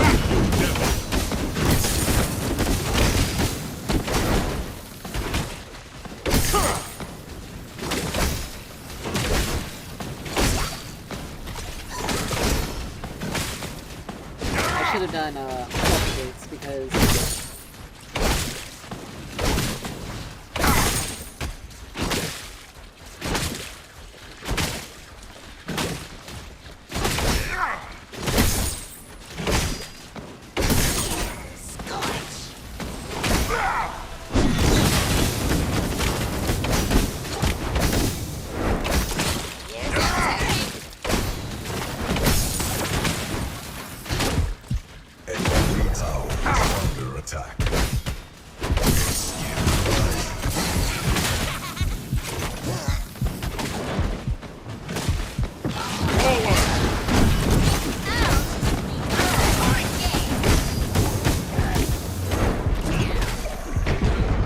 there we go.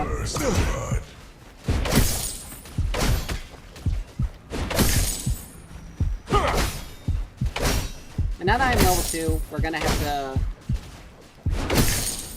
have a relatively more aggressive training pattern against this guy, because luckily for me, we hit level 3 before he did. Make way! I'm gonna try to clear this wave real quick. We'll recall.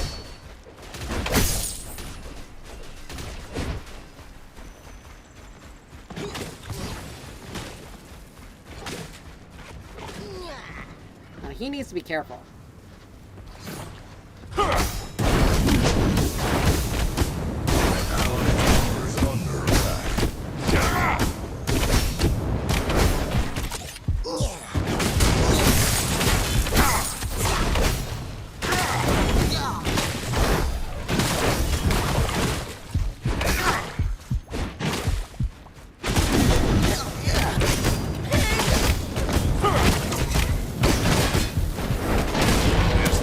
end. has been slain. Alright.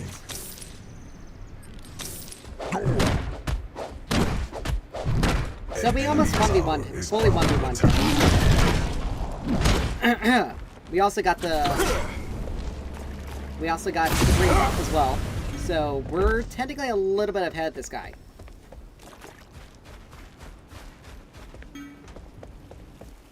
Our duo lane's pretty much a coward. They pretty much left Grux to fend for himself. Now the only reason why he won that was because I was in range of that turret.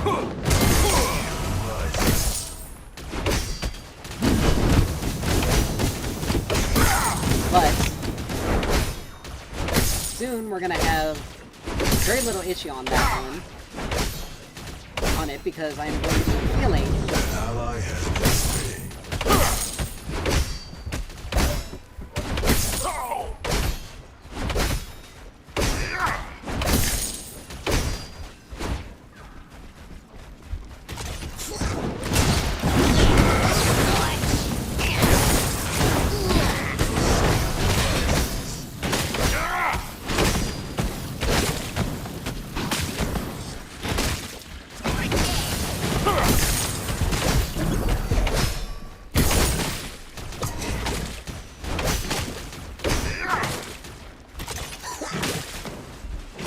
Back up a little.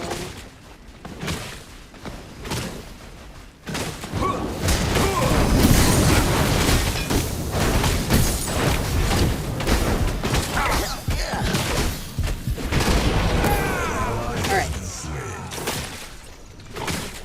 An ally tower is under attack. We're gonna be early. Now we got some omni damage, so we're gonna be healing back and stuff. But he's not able to fight. He's not able to fight us without almost dying himself, and that's after giving him 2 kills.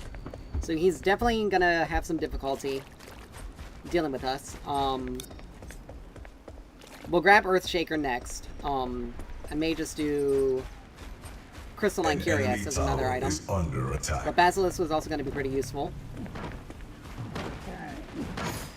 You didn't necessarily need to hold the wave there, Grux. Or do that.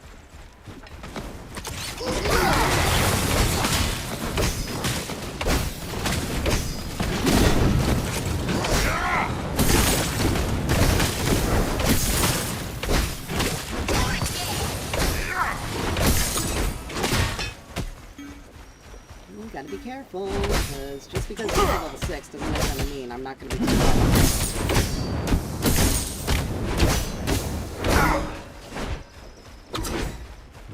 Here's it. I'll sneak this way. do that.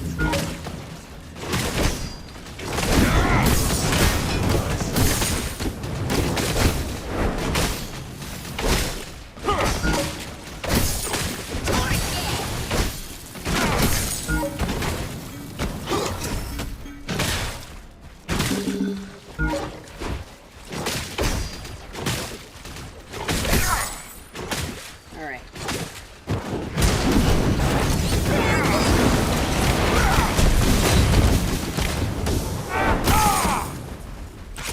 Here's a tip.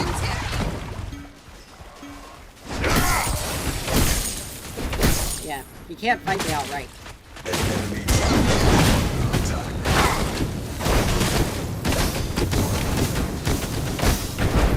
An ally has been slain.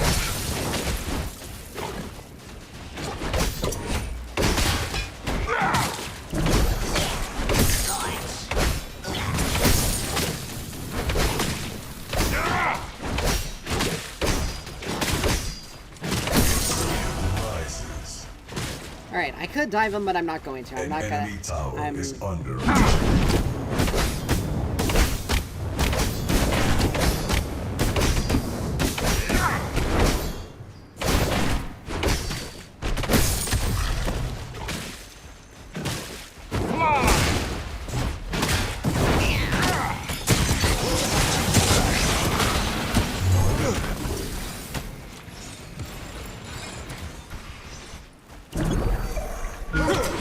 He got lucky because Richter was waiting there. I shan't be long. That's literally the only reason why.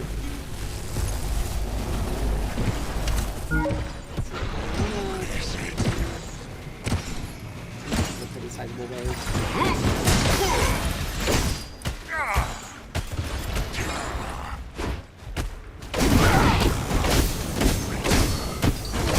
An enemy tower is under attack.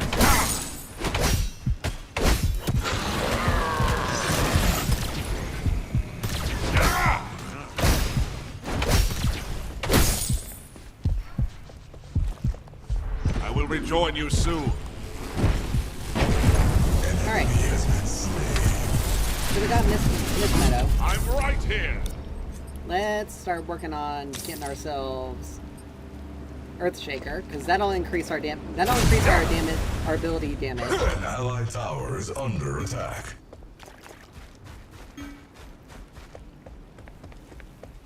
No, I see Grux is farming a camp. He better be making his way over here.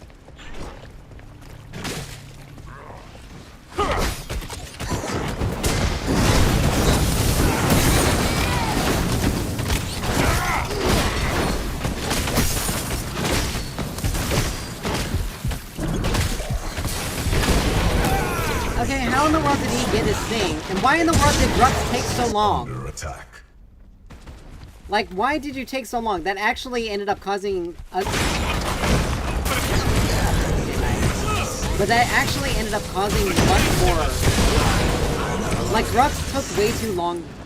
Grux took way too long there, and it actually ended up giving them 2 kills for no reason. Like, that's actually kind of... That's actually... That is legitimately Grux's fault right there. An allied tower is under attack. Like, he waited so long to engage, and he should have just came in immediately.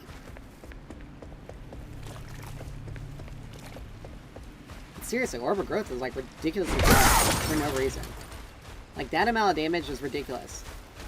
But the fact that he was also... I mean...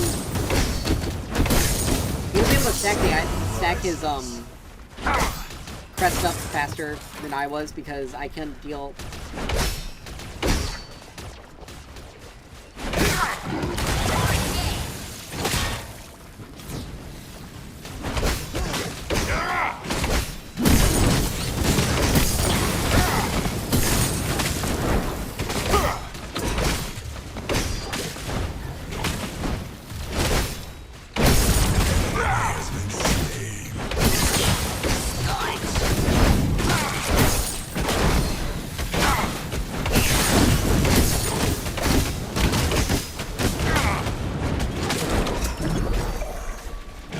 I know is also down. Even if we fight on the inside. An enemy tower is under attack. Like, I'm still dealing significantly more damage than he is dealing to me. But a lot of the extra damage I'm taking is mainly due to me.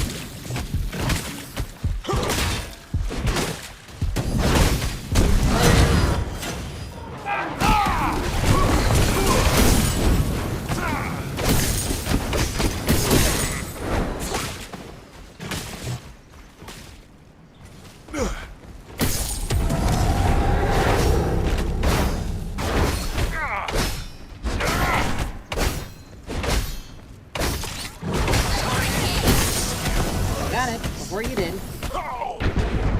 Killing spree. Alright, I'm gonna head back to I my must resupply. item. I got more I need to grab. He doesn't have any mana. I'm right here. I will Juggernaut.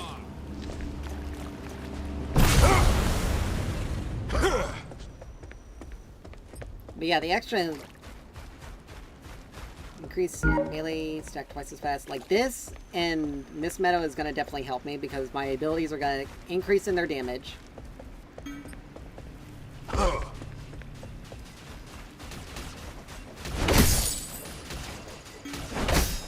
make way.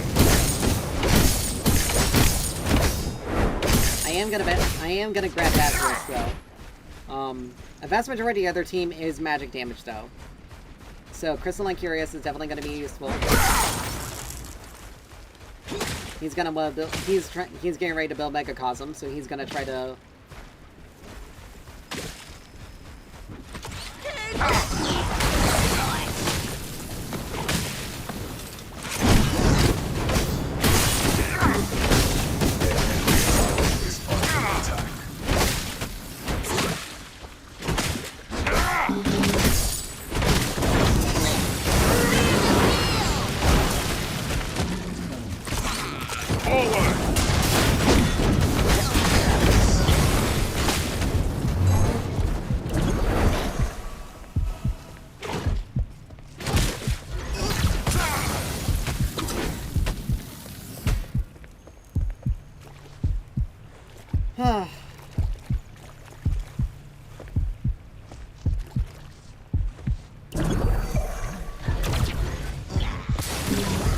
Allied tower is under attack. Leave this here.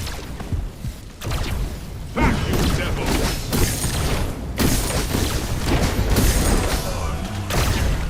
Skill.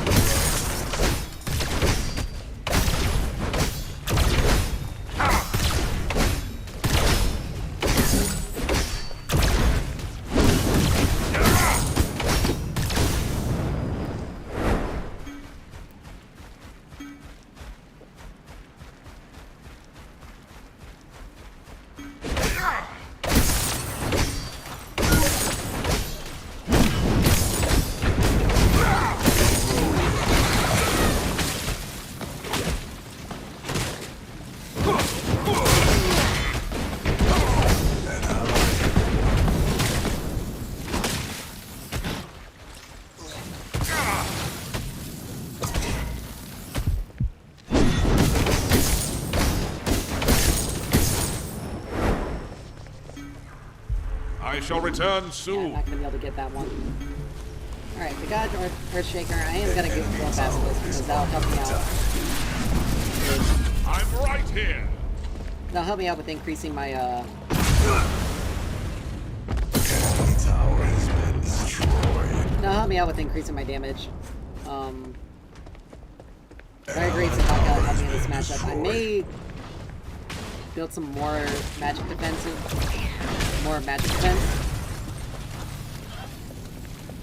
But I have my ult. I'm not gonna.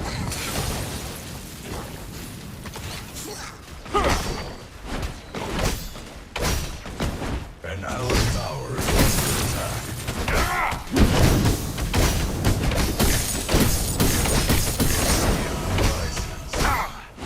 An allied tower has been destroyed.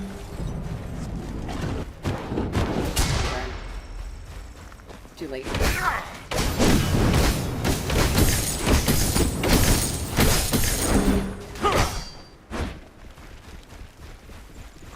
This will be the first time I'm actually hitting this thing.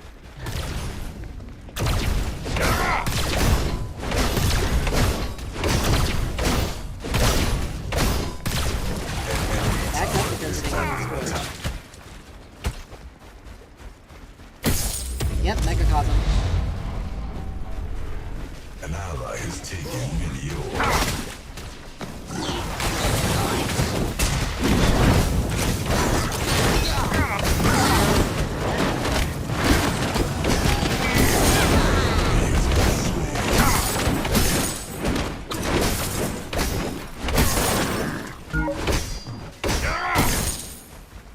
There we go.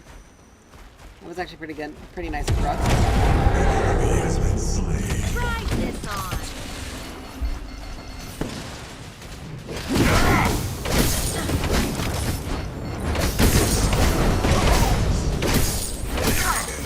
Killing spree. Unstoppable. Double kill. Oh look, Drongo finally did something. He's 5-1, but yet he's playing so poorly.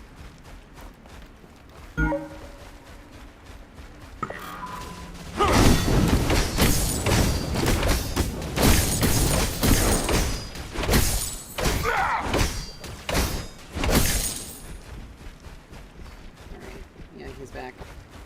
I got a recall because I must got plenty resupply. of money I need to An spend. enemy tower is I may just grab Ruthless Broadsword. Yeah. and just focus on trying to build Crystalline Curious and just more or less ruin his damage.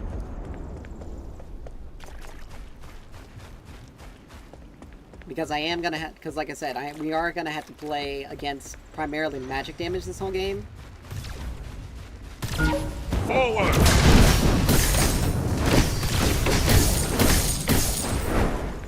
Well, I managed to save the turret. An enemy has been slain.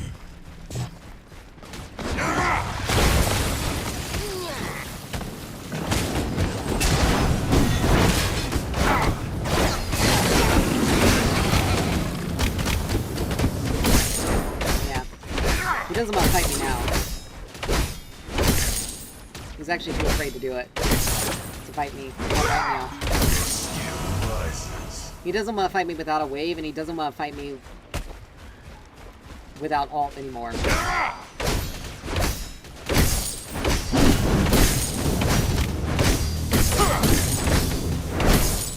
enemy tower. Like, dude, I'm...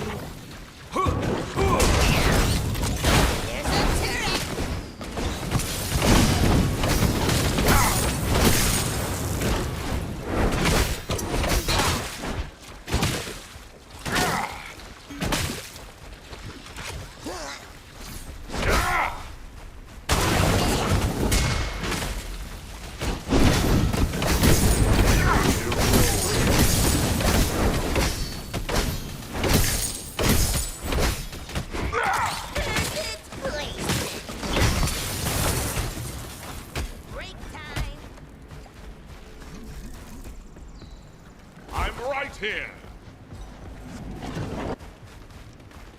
Alright, he recalled there. Alright,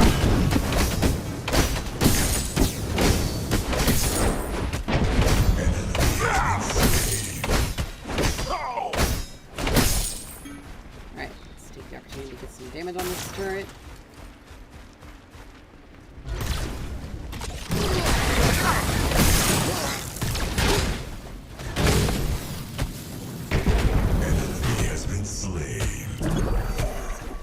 Here. So like I said, I haven't... My ult is still up. Make way.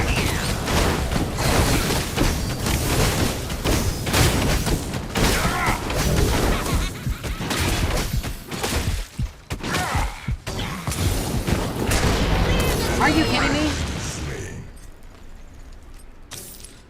Okay, now that's actually kind of crap, because I have more HP than he would have been able to take out. He didn't even hit me with it. An enemy But tower thankfully is Grux was there. under attack.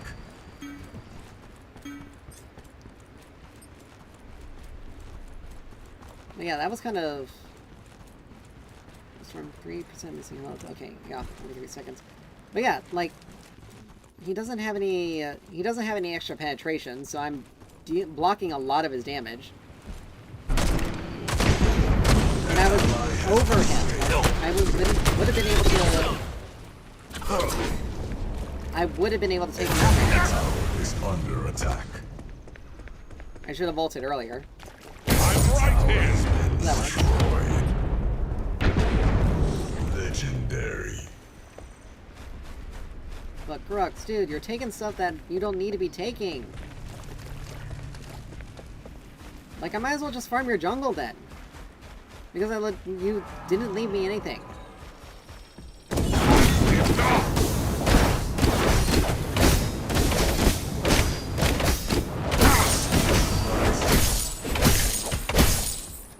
Like, you didn't leave me anything, so I had to take something.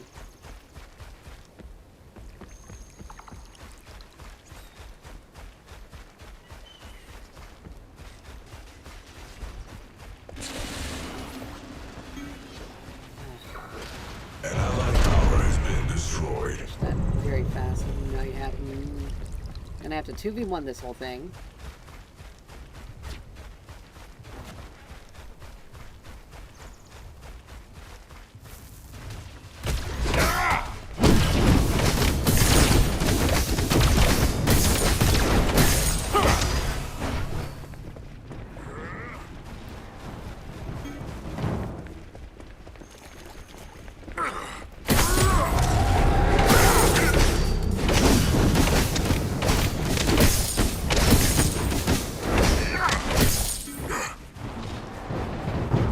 But anyway. An Noxia. ally has been slain. An enemy has been slain.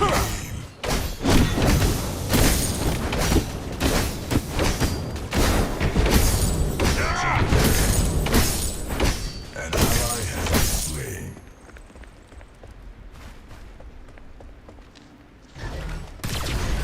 The enemy tower is under attack. Okay.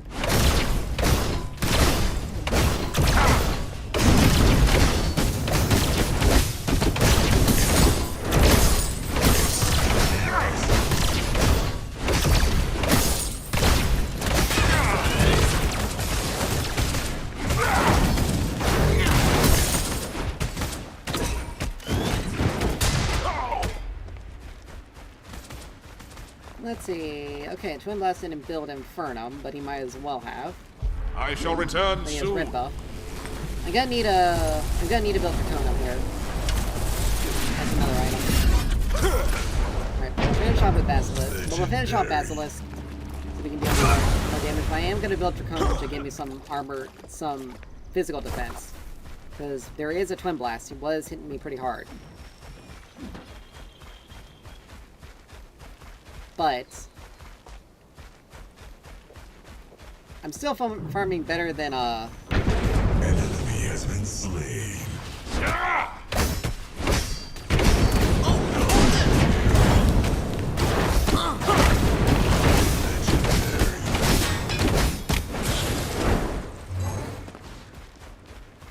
what, can't actually fight me? Like, that's one of the things. It's like,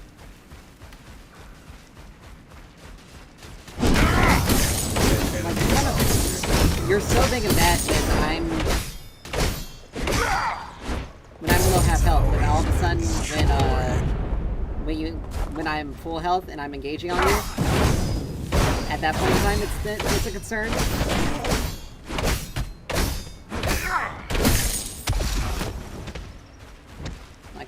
Like I'm gonna be honest.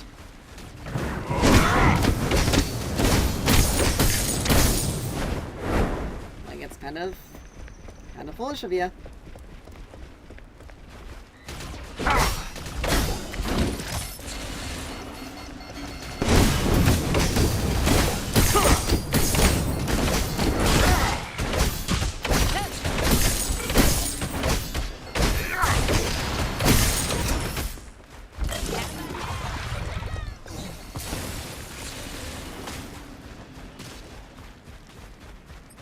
Alright.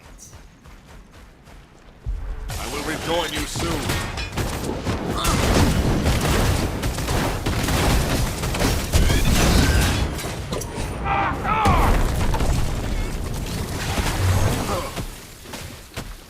Shouldn't have to fight 2v1 like that.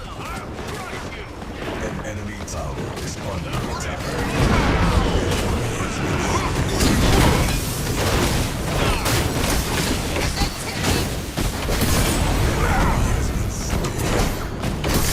Devices.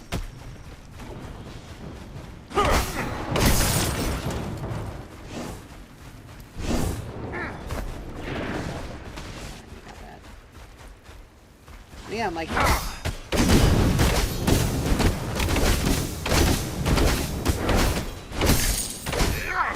enemy inhibitor is under attack.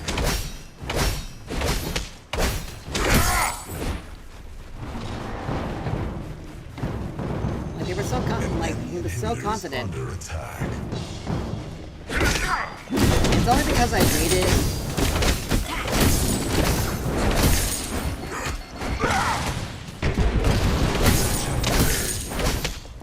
Try this on.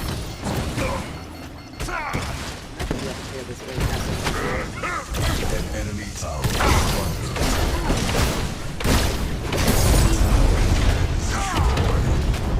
My favorite invention. Down there.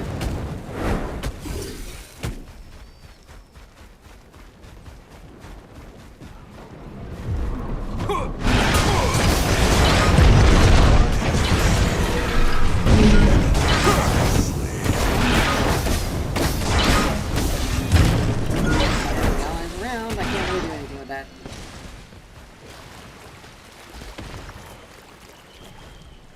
I shan't be long. If I was able to get over there a little bit earlier, I probably would have been able to help across. Anyway. Alright, we got that. I could do salvation, but it's not really, A new life awaits.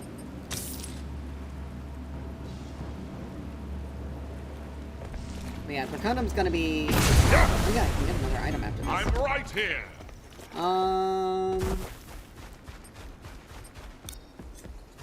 I mean... Gaia Greaves will probably be pretty useful. No.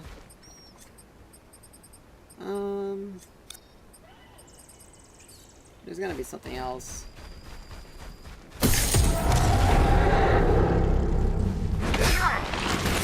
An allied tower is under attack.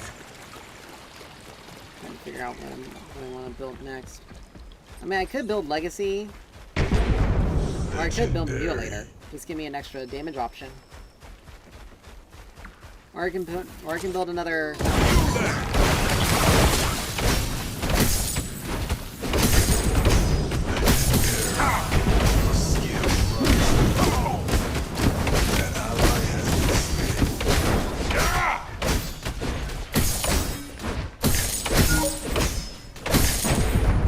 Enemy double kill.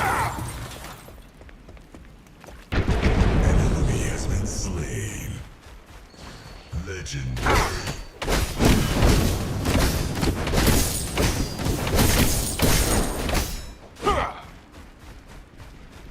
Alright. Let's see, if you want to do this, we can do it.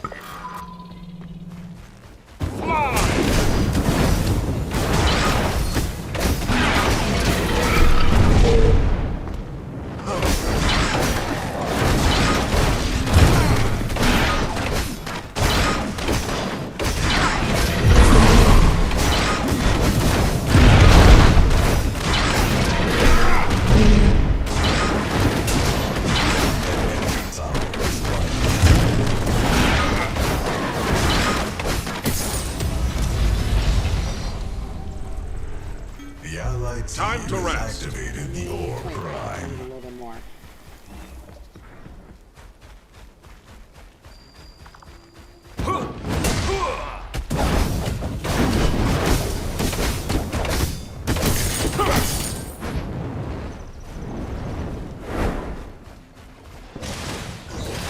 Even with Prime buff, I'm not stupid enough to try to take them on 2v1 right there. I mean, another armor item, or maybe Mutilator. Mutilator would probably be decent, because I'm going to be proccing, because I can proc the effect relatively quite often with my,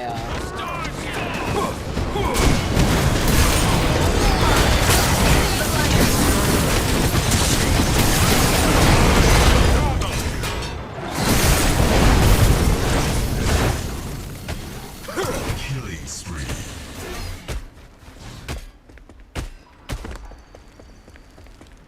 Forward. An enemy is under attack.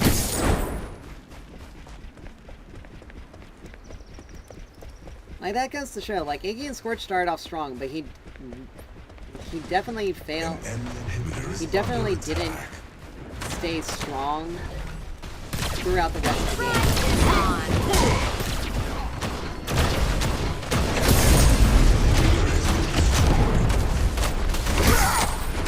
Seek and destroy.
tower is under attack.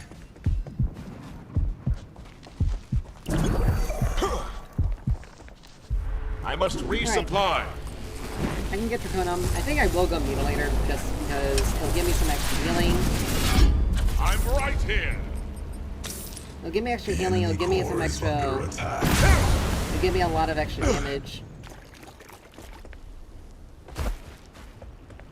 Oh, Drux, buddy. The enemy core is under I don't think attack. that's the smartest choice. You should be able to... I don't know if you're getting alive. No. An ally has been slain.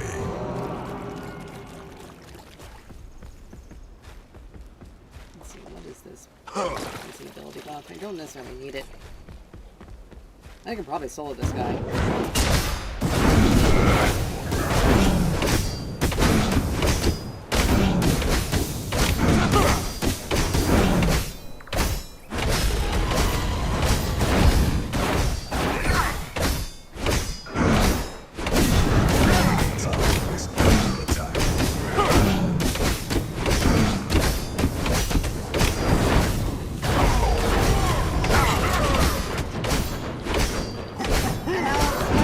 Smart for me to hold that.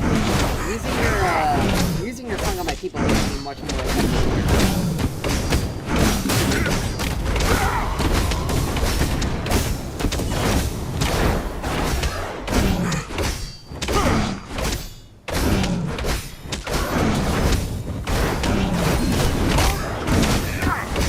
This is also kind of why I'm trying to get Mutilator, because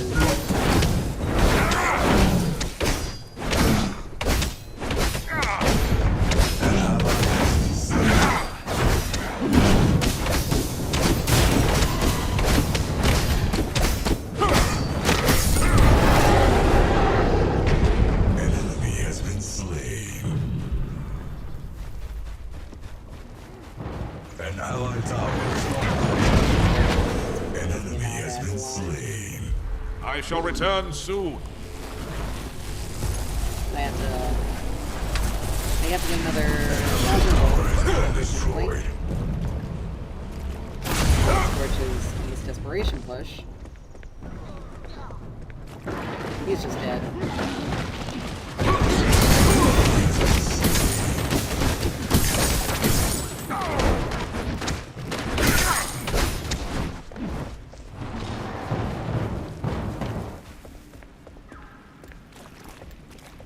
Drux built Dust Devil. Wow. I mean, hey.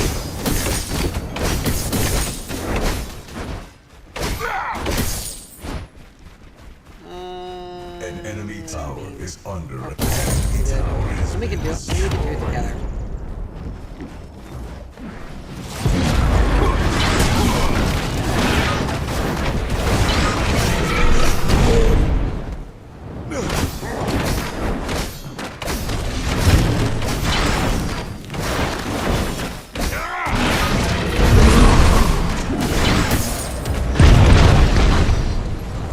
I will Alright, rejoin let's give you me a soon. later. My team has activated There's the some extra power. Won't be able to grab the but An enemy inhibitor is under attack. strength tonic is Double kill. An enemy inhibitor has been destroyed. An enemy inhibitor has fallen.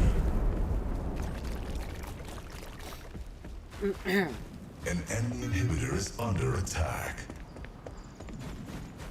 An enemy inhibitor has been destroyed.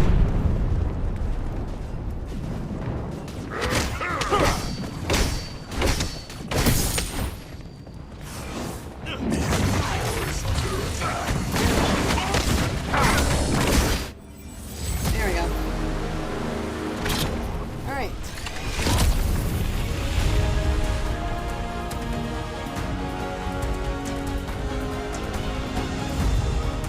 Kind of a rough game.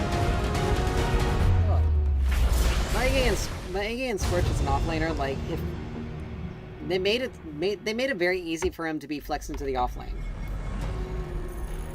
Ah, they changed this a little bit.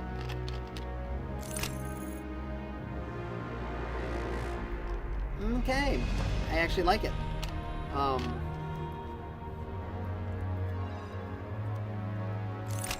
Definitely feels a lot better. Hold on, let's... A new power is Okay, rising. so this is still all the same. Welcome.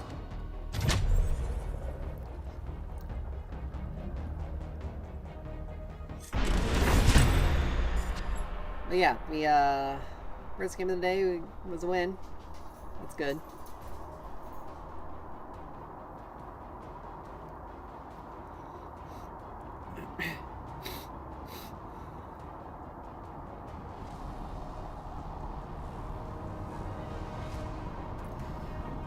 Well, like I said earlier, if they want to, I think we may try a Morgesh game here, if we can get it. But, like I said, if they wanted to bring Morgesh into a damage over time mage, into a mage that deals damage over time versus burst, A, they need to stop pushing combustion into our recommended list. But B, they need to disengage her. They need to do more to lessen her synergy with the flat magic pen, which is, or with items that are very bursty, because she does not function. Flesh, mind, She does not. She doesn't function like.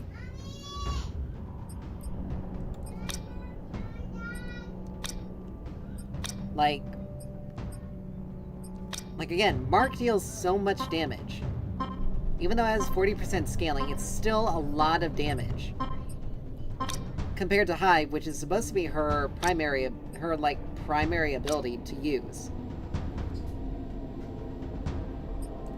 Like, Mark still deals less damage than Hive, but Mark is so able to be used has such a consistent use, is able to be used so consistently that its consistent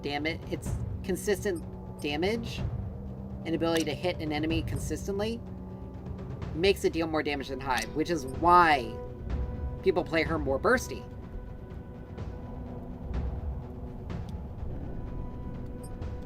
Like her passive, 3% max health per 75 magic power, plus a little bit extra scaling per. All right, a Grimmix, but 3% max health on a passive where there's where the ability that's going to be best used to apply that passive isn't consistent to hit, then it makes sense to build. It makes sense to build more bursty and play around Mark instead of playing around Hive. 3, 2, 1. Like I said, if Hive's interaction with a marked target like spread in addition, like made like if they gave Hive the damage over time, Let us begin the and they ritual. and they made it spread Prepare yourself. to and they made it spread to the target. I don't know why I took Mark first. I should have taken Hive. That would have helped. But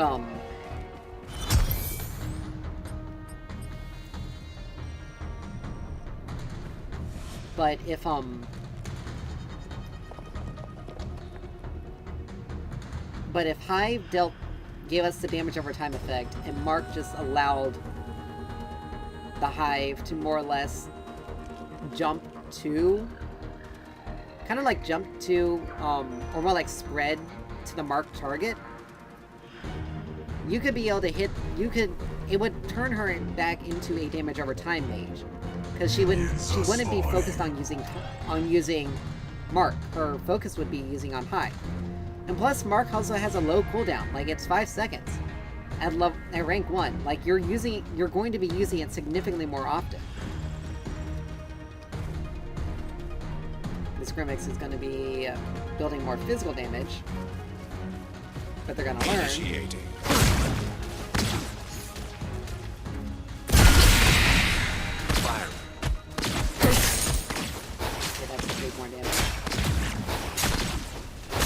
I want to go for a trade like that, though, now. I need to make sure I have...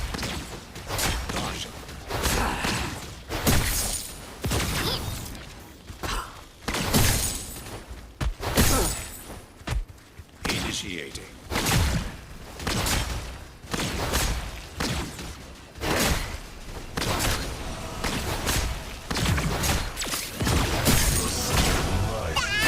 Carry. Eat them.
See, now you have to play more, significantly more patient.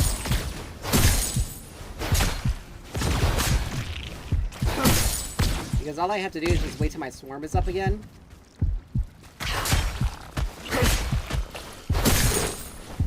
And I can easily just close the gap on him.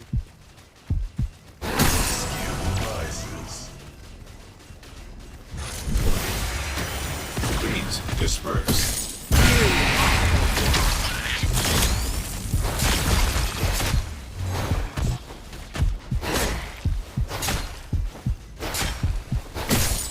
Displacing. First.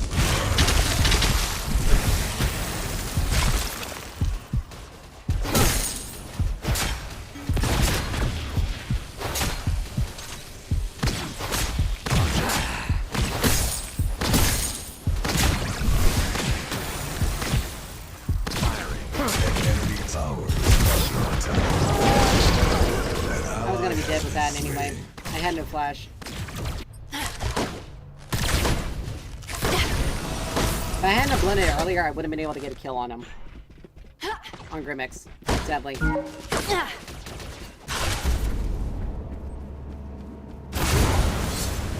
But the thing is, it's like...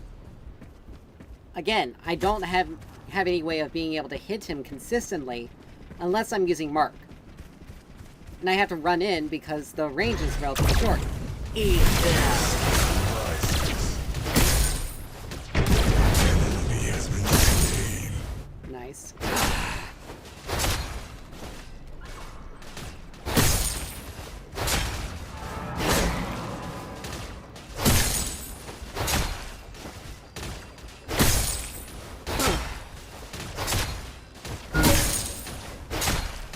An enemy tower is under attack. My World Grimmix did that.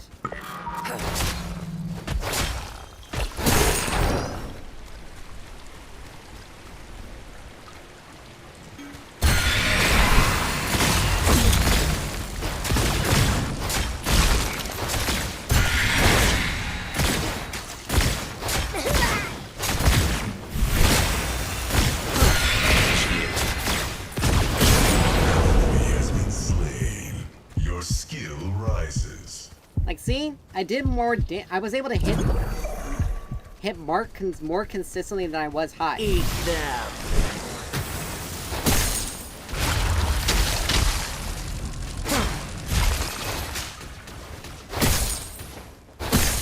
Like, for a mage who's designed to be damage over time, she does a lot of she does a lot of...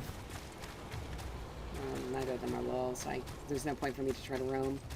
You're probably trying to roam to help Zaris. But Steel's giving him some tough...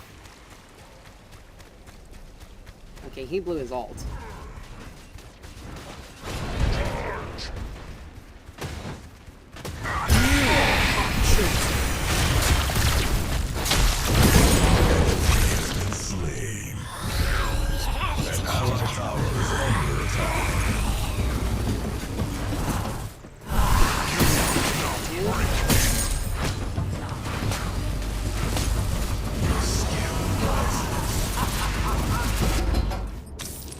Alright.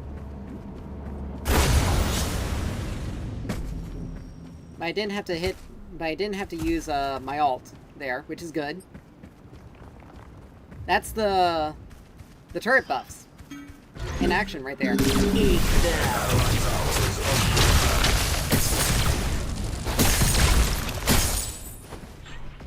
Alright. I need to help this.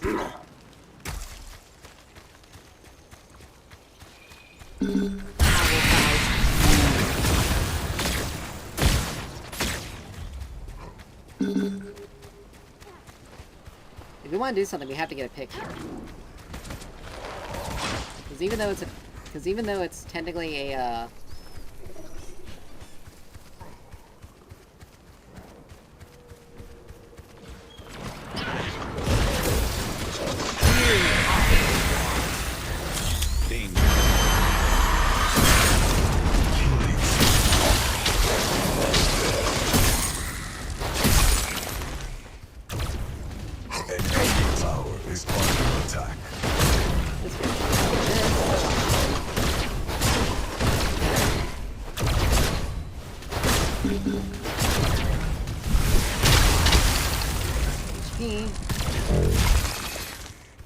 will help. Yeah, there's Chimera. There's the enemy Chimera.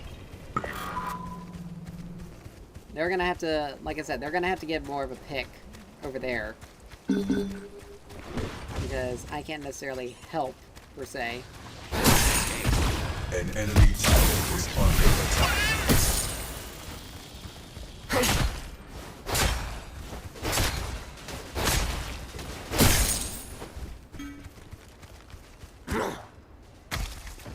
Yep.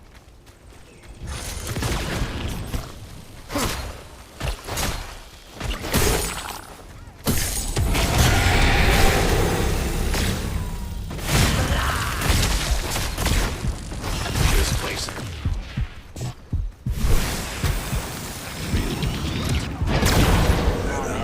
If Sparrow had just walked in front of it for a second earlier, it would have been fine. An ally has been slain. When Narbash got caught, like I said, we needed to get a pick, and primarily we needed to get a pick on that Chimera, on the enemy Chimera. The other two, not so much, but the enemy Chimera, yes.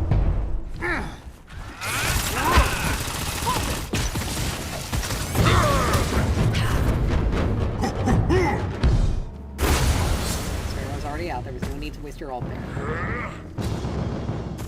But we did get the Fang Tooth, so I guess that's okay. For the curse.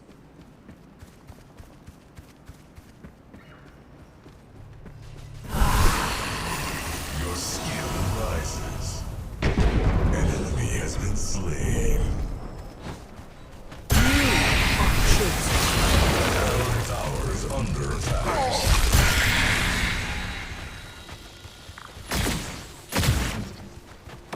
Chimera can get... Got Chimera... Eat them. Into a wall. Don't need to be doing that.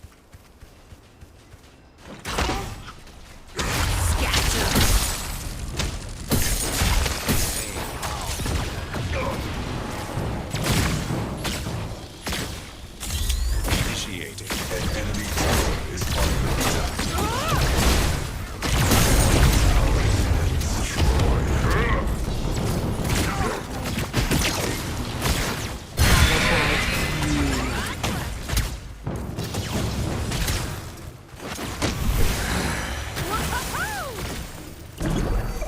It is time to Right. rest. He's pushing the blade pretty hard, so I'm not gonna...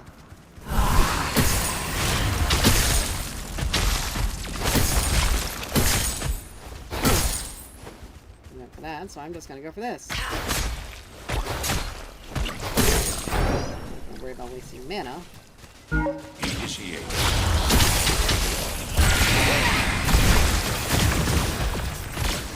Firing.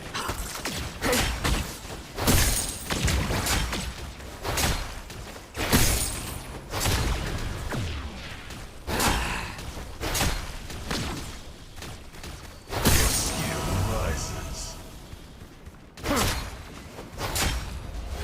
An enemy tower is under attack.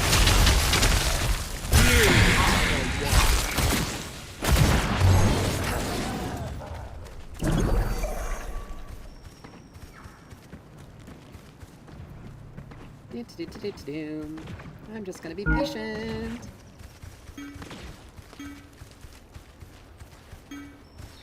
Eat them.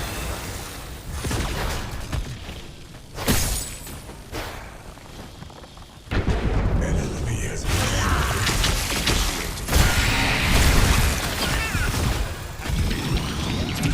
Oh man, ally has been that just happened to slain. deal just enough damage.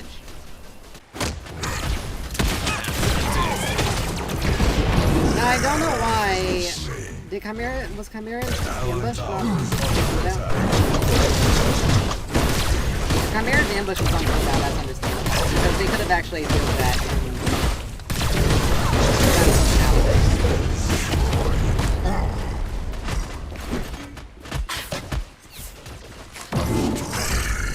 Alright, Soul Bearer. That would actually help me out. But yeah. So damage over time effects will now proc the bonus magic damage to enemies under 40% HP.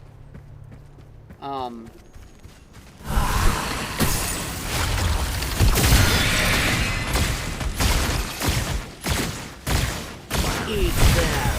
How in the world is this guy still hitting? Like, why in the world was he still hitting? I would have had cover! Okay, now that's just bullshit. Like, I had cover. He did not have damage. He did not have... He literally didn't have any... He wasn't hitting me. How in the world was he hitting me? Through minions. Tower has been destroyed. Like, through minions and through wall. Like, he wasn't even ulting. An allied tower has been destroyed. No, I don't know why Chimera went into the in on that. Never mind, there were actually Enemy more killing women, right? spree. Everyone went for Twin Blast. An enemy is unstoppable.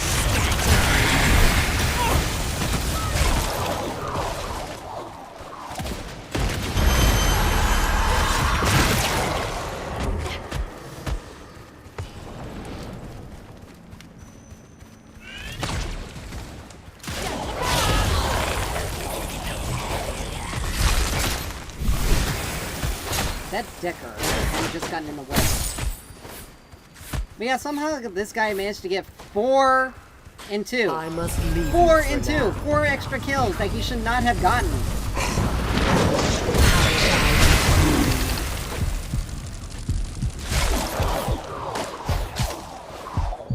Like literally 4 extra kills that he should not have gotten at all. It is time to rest. One of them was due to complete bullshit too. Like how? Like I'm arguably ahead of him. I have to get some... This would be the perfect time to try out the new Life Binder. Yeah, somehow. Pleasant An Blade. allied tower is under attack. Look at that. And now he's gonna hit even harder. Strictly because of some bullshit. That's really annoying.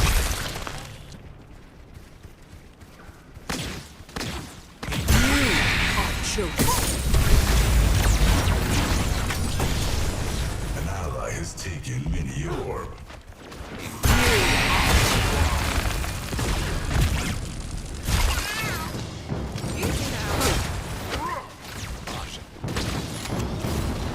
The curse is broken.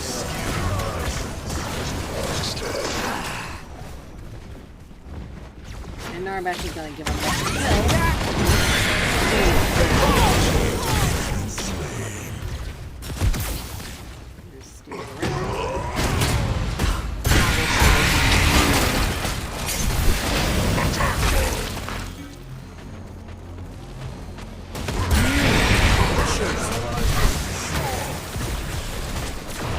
An enemy tower is under attack.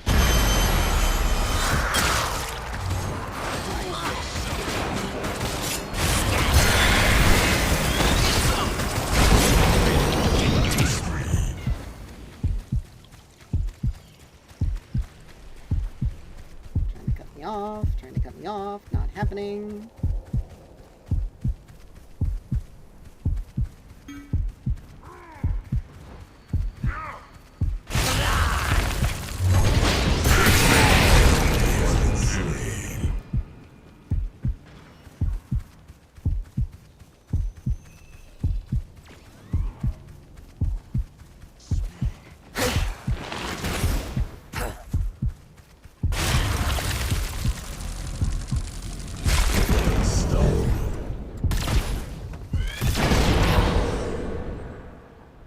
Executed. Alright, we're gonna try out the new Life Finder, because we apparently are gonna need, we apparently are going to need,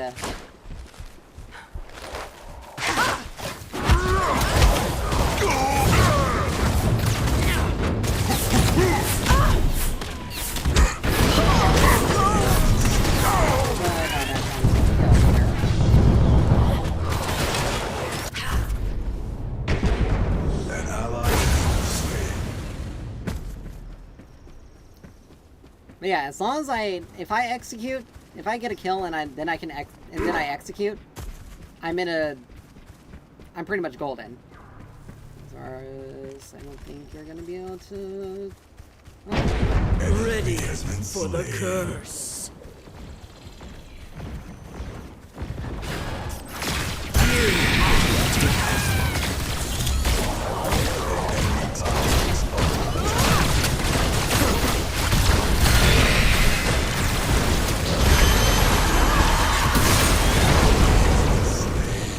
Your skill rises. An ally has been slain. All right.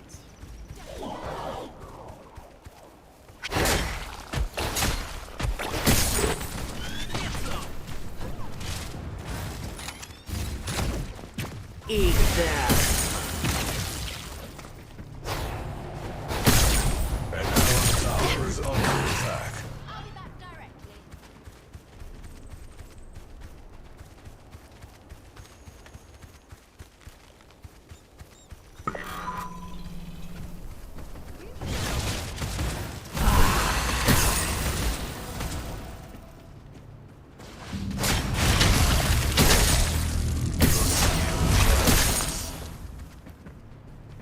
Alright. Really needs to go back and grab the other blood tome. Now we only need 50, so we only 650.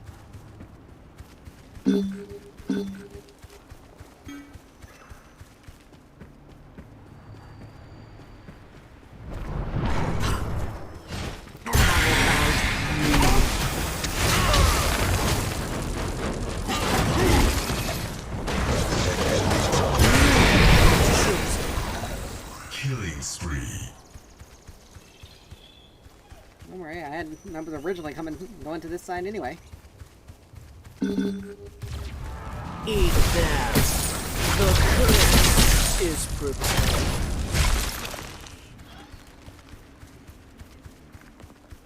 I was going to that side of the map anyway.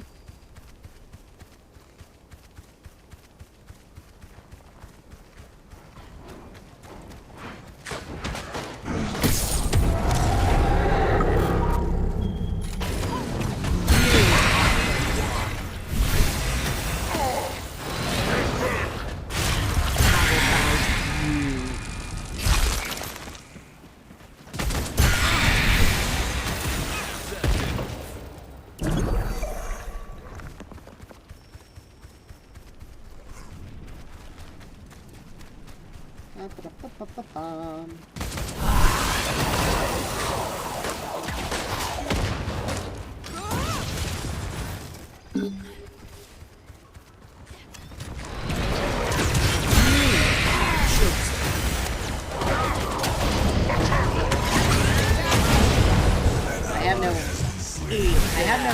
I have no peel options, more or less. Unreal.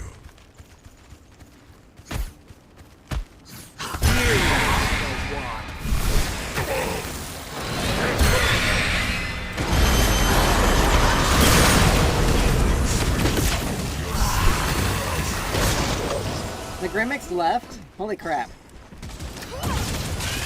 No wonder they're trying to... Eat that. No wonder they're trying to do so much. Oh, I have my mana. That's fine. Morgan is harmless without her mana. Whereas do not die. Nice.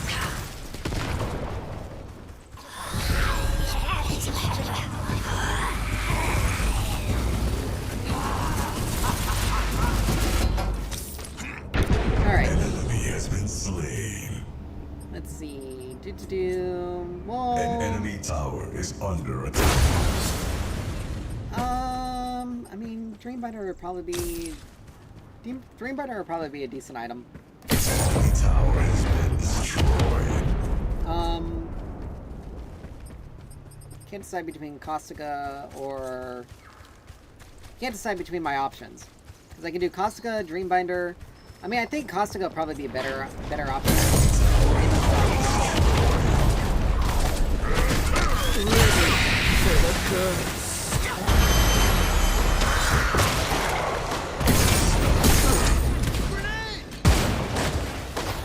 Nothing feels horrible like dying to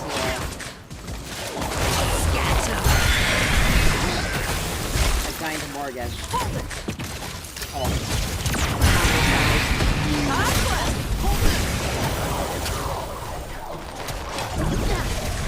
I think I'm being insanely careful because I can just take and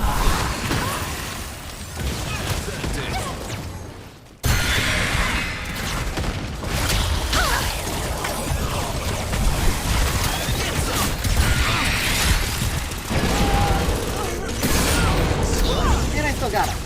An enemy has been slain. I mean...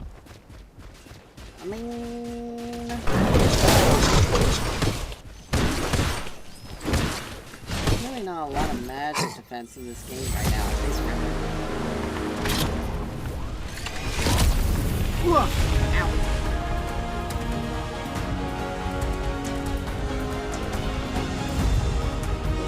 But yeah, that was a rough early game. But the Grimmix just, it did not work out in the end for him.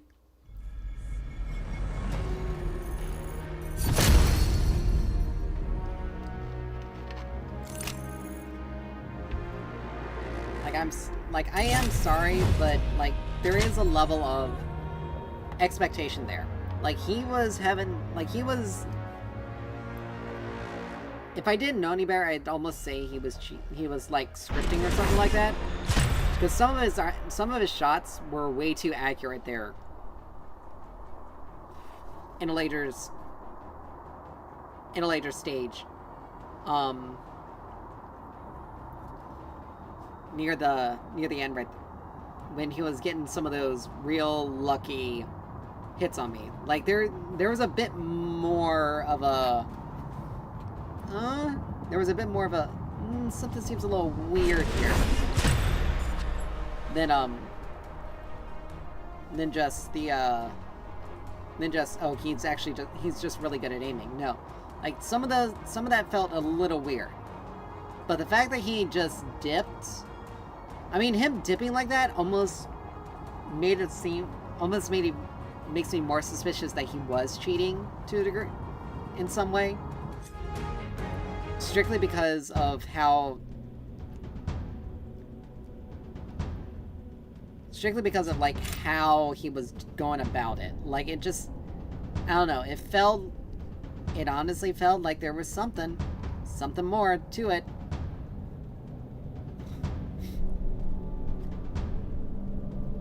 Let's see.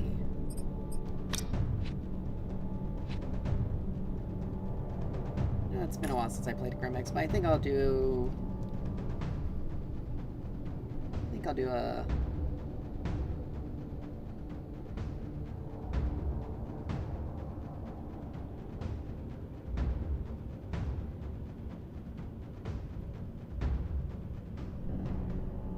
Grimmix mid game.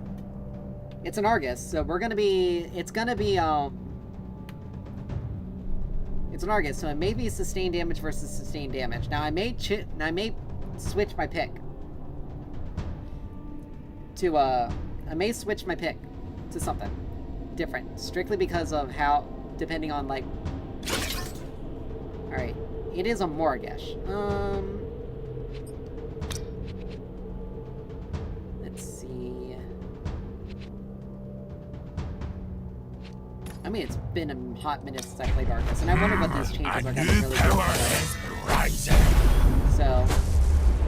The battle begins in 5, 4, 3, 2, 1. Prestige skin Morgesh. Again, doesn't... Holy crap. So their team is squishy as heck. Welcome the architect of your fate. Alright. As usual, we get Ezra. I may do Time Warp as like a second item. Let's see, do I wanna... I mean, Dread Nova, that's longer cooldown, more mana. Or really a little bit more damage. 0.3 every point after 2 seconds implode. 0.5 seconds, so 23 times 4. 3 4 is 12, 8. I mean, 92 damage versus 109 for less mana and less cooldown. It's probably better.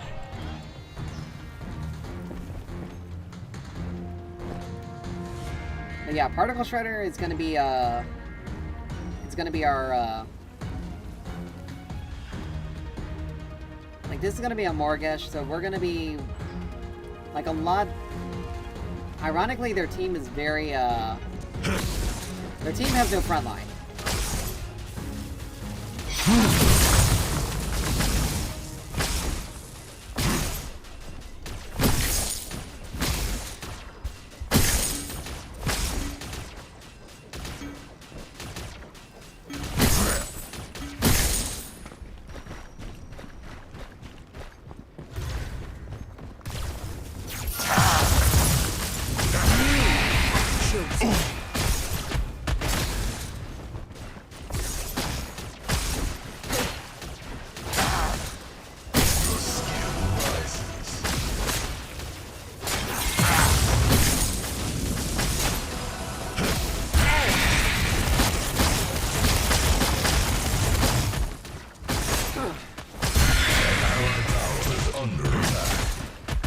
Yeah, see what I mean? She's doing more damage with Mark than anything else.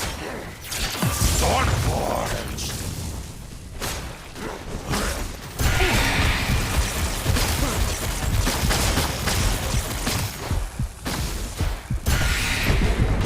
First blood.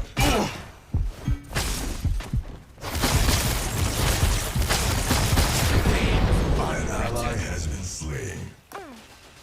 It wouldn't have mattered. Shimby was, if I killed her or not, she was so I'm gonna die either way. But if I had Dread Nova, I probably would have been able to do a little bit more. But level 3, those types of engages are gonna be a little more difficult for her. Because I can just stun her, then hit an Ether Crystal, pull her back.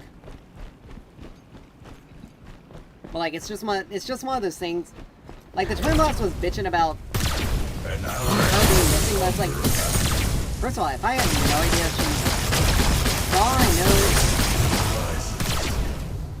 for all I know, like right now, she's taking a long time. There are some people who actually do play these villages.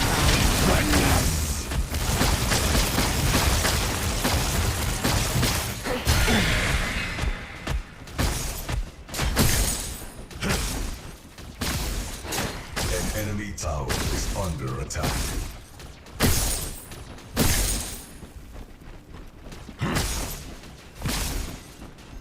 Your skill rises. An ally has been slain.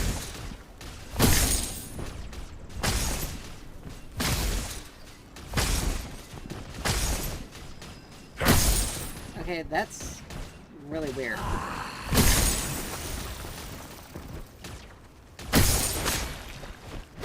Ravage!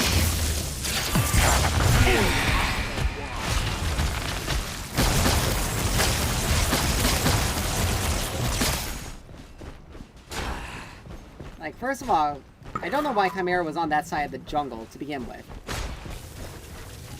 An allied tower is under attack.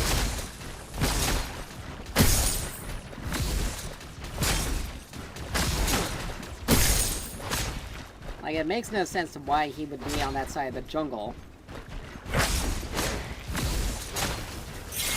Nice.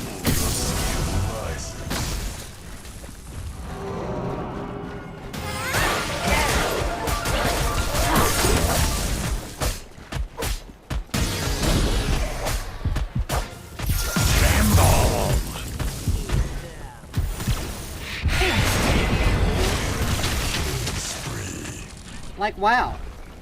Shimmy and Morgesh have to be together. There's no explanation. There's no way that they aren't. Because that was way too coordinated.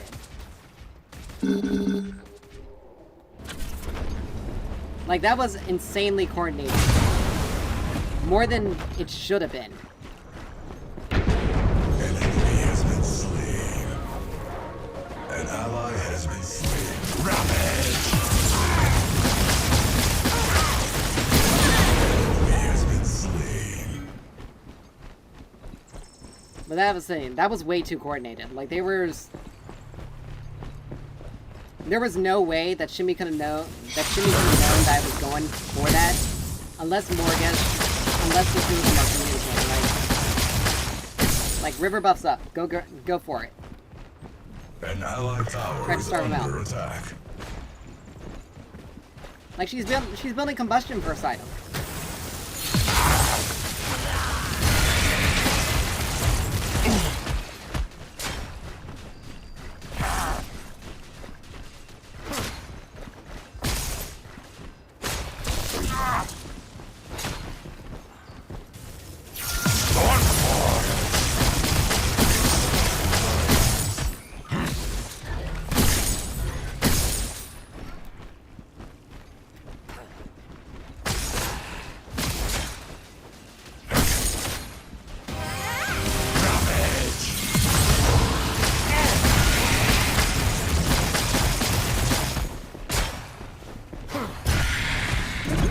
Yeah, these two are legitimately they're duo. They're playing together. And unfortunately Chimera is not strong enough to be able to handle them. Like right here, Shimby's getting ready to just take him out. Like, I can't do anything with that. An ally has been slain. Like, I legitimately can't do anything to help him there. Has been slain. An allied tower is under attack. Like, you were the one who lost most of your HP there, and continue to try to fight against an opponent that... An ally has been slain. Like, I can't... Okay, I'm just gonna mute this guy because I'm gonna mute both of them because they're just gonna be fucking annoying. Now this argument.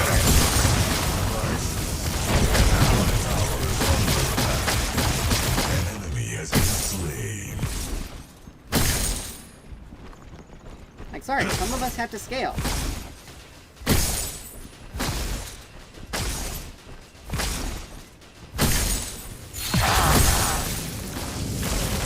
What did the Morgesh students do? Absolutely nothing's worth it. Like, they legitimately did not change anything about her kit. In the slightest. Like, her kit has remained, like, the damage nerfs did not affect her at all. I'm gonna be honest, it did not affect her at all. Enemy tower is under attack. They're Sparrow DC'd. So...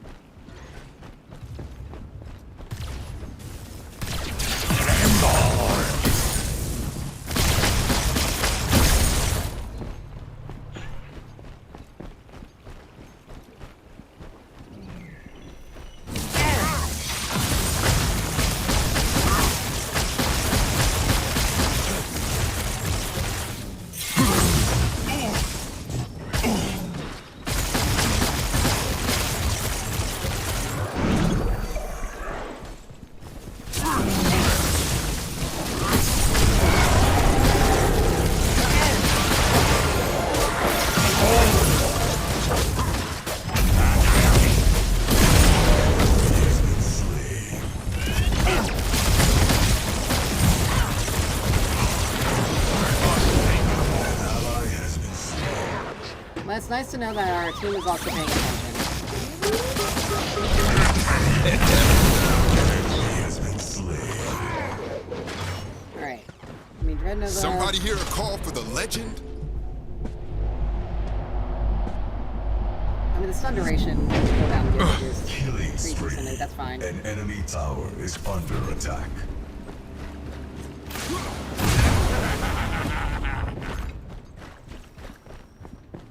But yeah, this Twin Blast was bitching about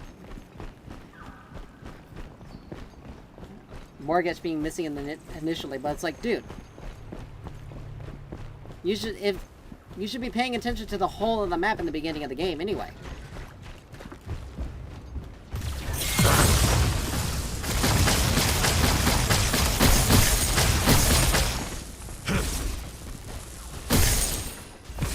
Like, and if you aren't, then that's literally on you. The tower is under attack.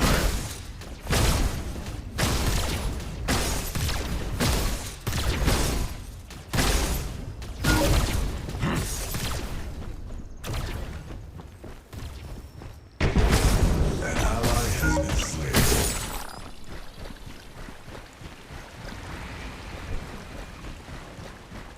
Synaptic obliterator is ready.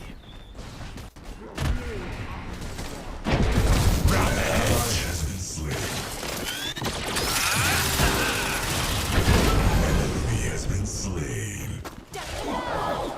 Oh, now she's back.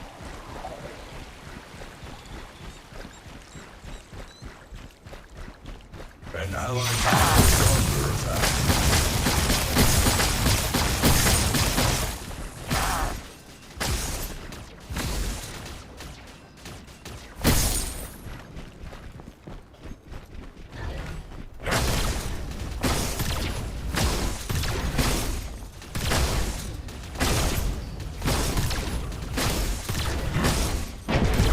An ally has been destroyed. Right?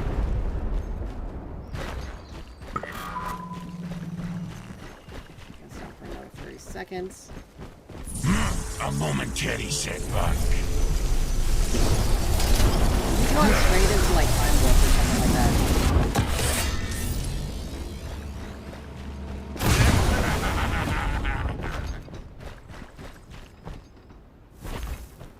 But I mean, I can play the long game.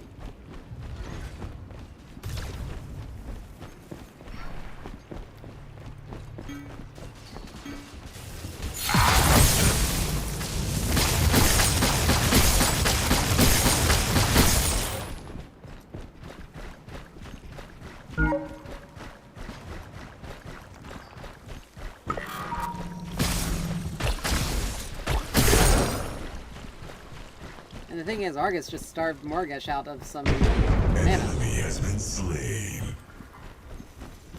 Let's see, I don't know if I'm gonna be able to get in there to get close enough to be able to... An ally has been Yeah, never slain. mind. An enemy has been slain.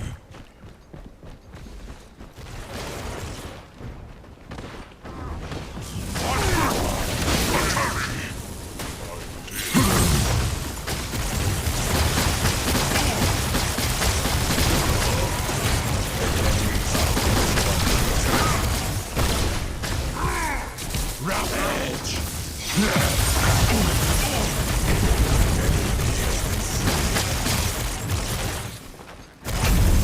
Obliterate!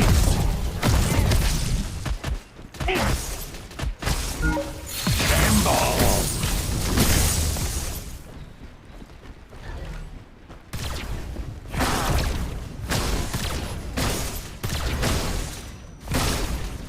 An enemy tower is under attack. Tower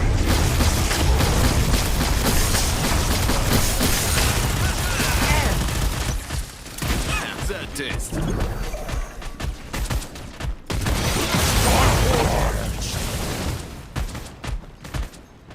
And that's actually kind of funny. I literally just walked away You from are this guy. not worthy of my presence.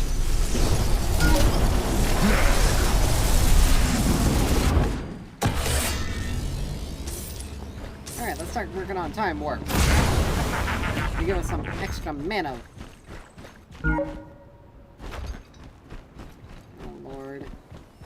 This Chimera, I swear, he is An causing ally has so many been problems. slain. Ravage!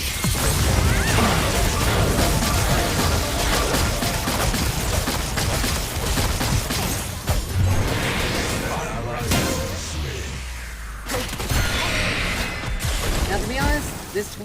Okay, this Chimera is just feeding. At this point in time. How does she deal so much damage with just Typhoon and Prophecy? Like, she doesn't really have it. Yeah, Morgan, she just...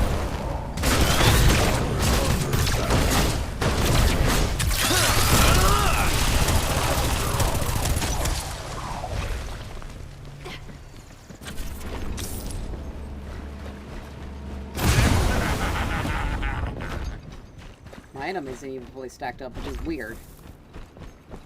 Like, it should... Then again, my farm is much... It is much earlier in the game than I expected.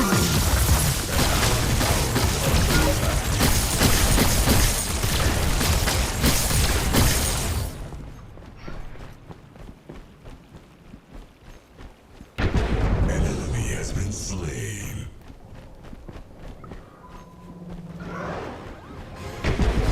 Killing spree.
State.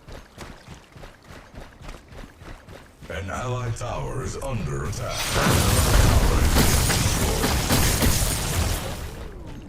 I am spent.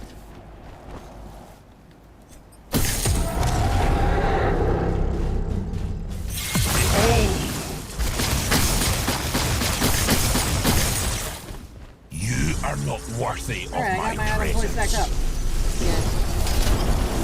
Yeah, now. Bye. Oh, we almost have everything for time. We got all my components for time mode. Awesome. We just need 800 gold, and we are golden.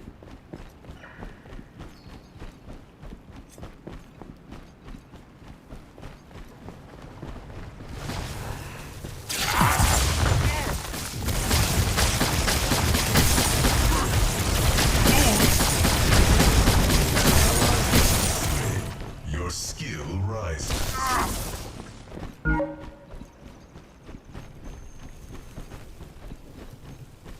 Yeah, Murdoch's smart.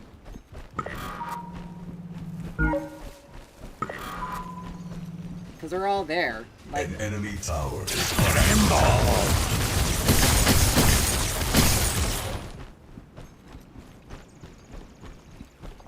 like Argus is trying to do something, but it's not working. An allied tower has been destroyed. And that's stupid to try to take The that. tower has been destroyed.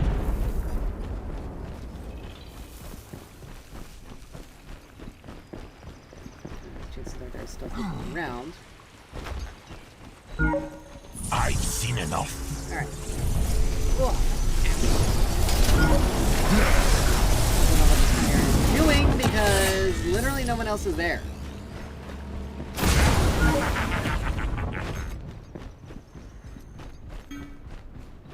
An ally has been slain. Yeah, this Chimera, if this Chimera is the one that's complaining, but he's the one that's just running it down.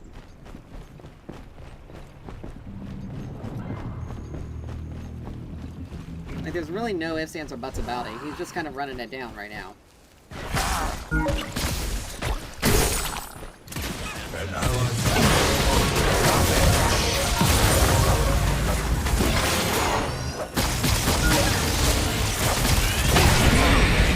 ally has been slain.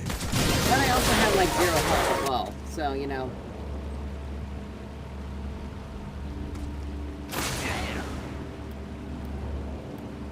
An allied tower has been destroyed. Lost my turret because I'm getting no help. And all I did was just grab a buff.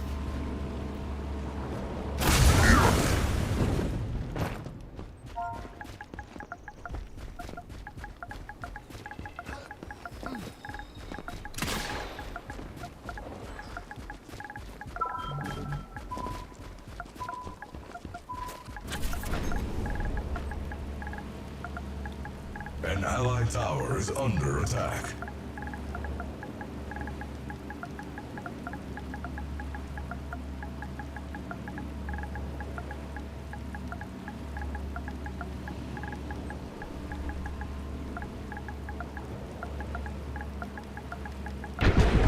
An ally has been slain.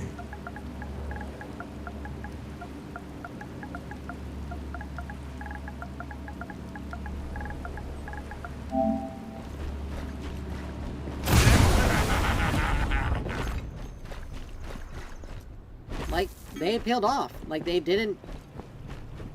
Like, they weren't going in because they knew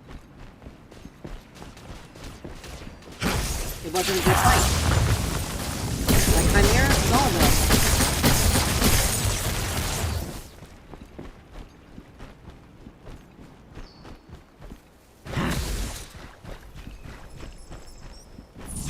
An allied momentary tower is setback. under attack.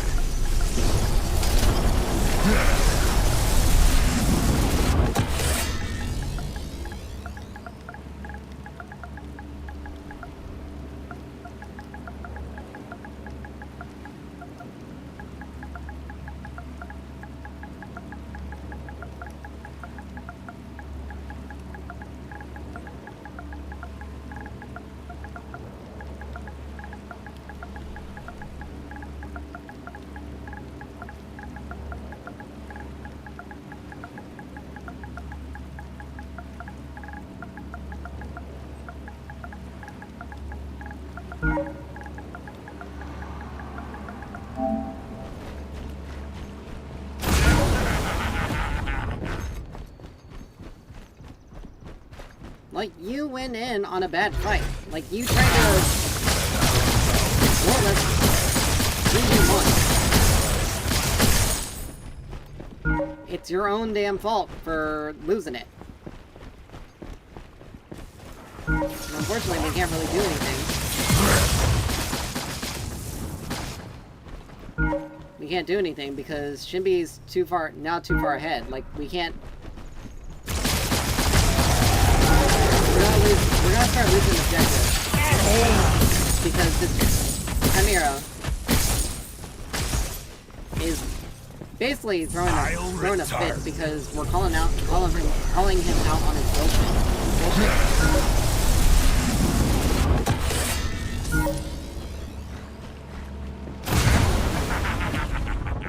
Now, admittedly, our own Twin Blast isn't getting into any fights at all.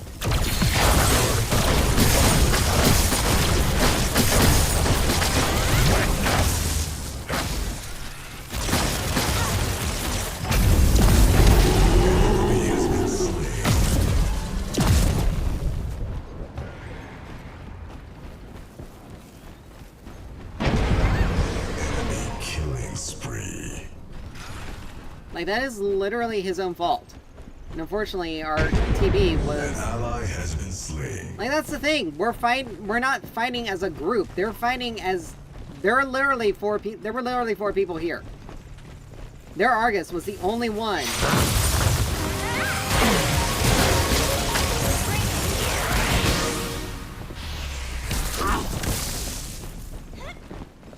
Their Argus was literally the only person there on the side lane, and 2 people went to deal with them. Like, this Chimera is the reason why we're losing.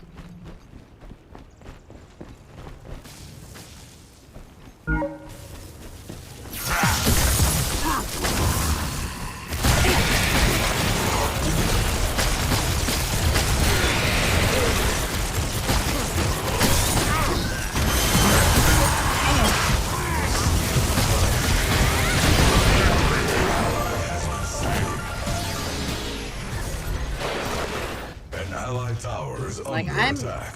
like right there. I'm getting absolutely zero help. Like that fight would have been so much better if Murdoch and Steel were with us. But this Chimera is just... He built Dread for no reason. I don't know why.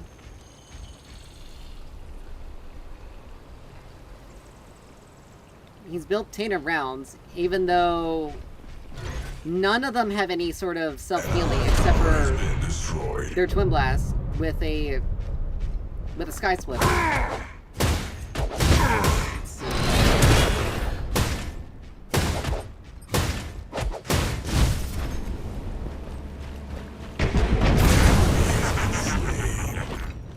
Like, look, he finally did something, but Shinbi is just constantly... Like, this Shinbi is the problem. She's hitting a lot of auto attacks, and we're not able to really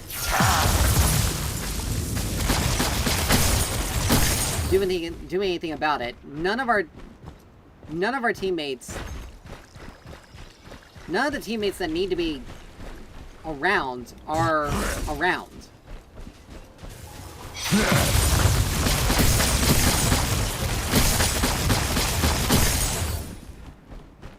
Like, the level 16 Twin Blast is legitimately just trying... An enemy tower is under attack. An enemy has been slain.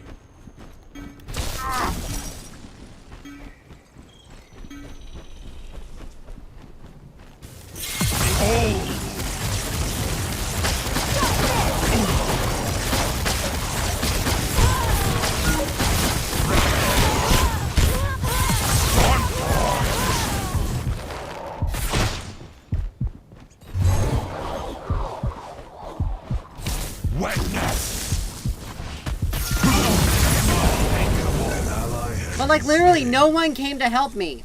At all. So it's like, what's the point of me even trying He's to... on patrol. The hell up. Like, I legitimately had her. Unfortunately, I wasn't able to finish her off because I missed a few abilities. But I had no help whatsoever. Like, zero. No one coming.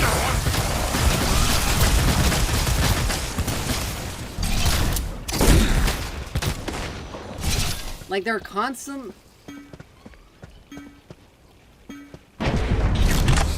But this Shinbi is somehow beating out a Chimera. But Chimera has only one attack. Like, I don't know what the hell he's doing. Twin Blast is never... Our Twin Blast is legitimately never trying to help us. An ally has been killing spree.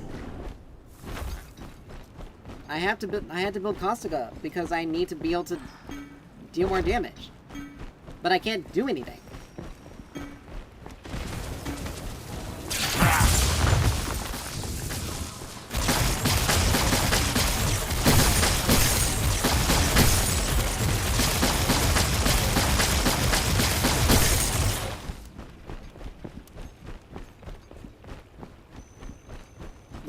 But yeah, we're losing because of this fucking Chimera.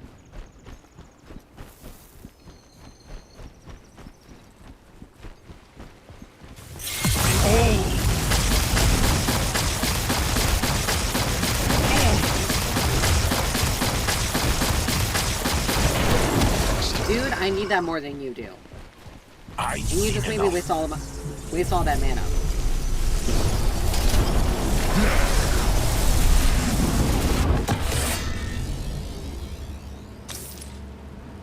I can't get Oblivion Crown. Like, I have to get...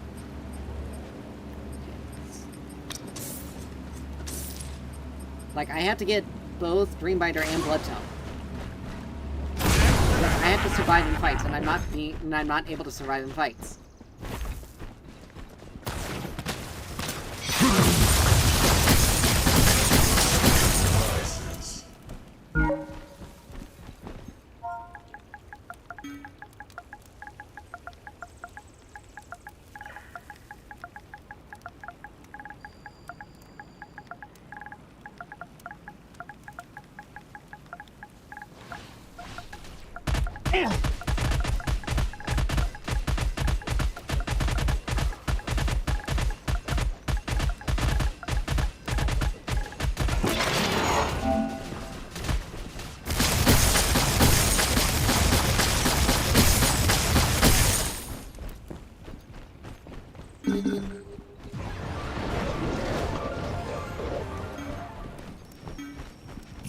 are not worthy of my presence.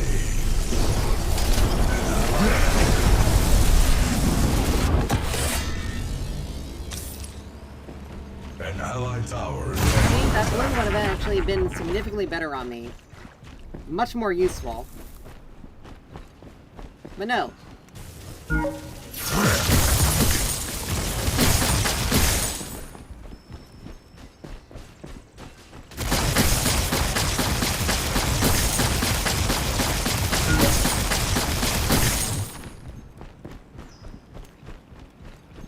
Like, I have no way of being able to fight in a sustained fight. Go in any sort of sustained fights. Right now.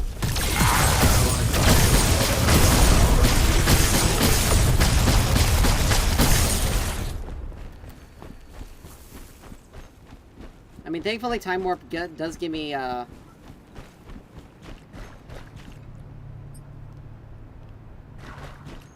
Warp and Caustica both give me some regen.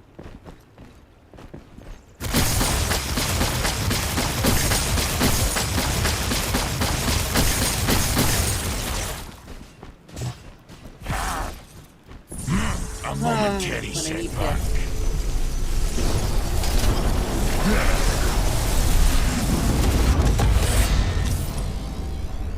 I need to get Dreambinder, and I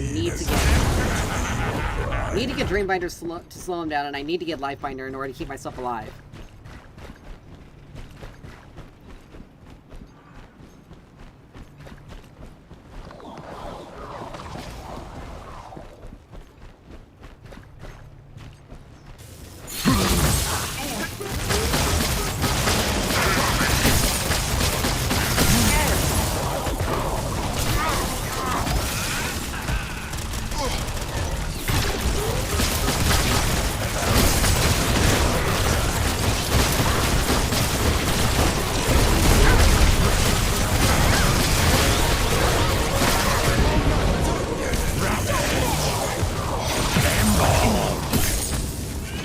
Seriously, Steel?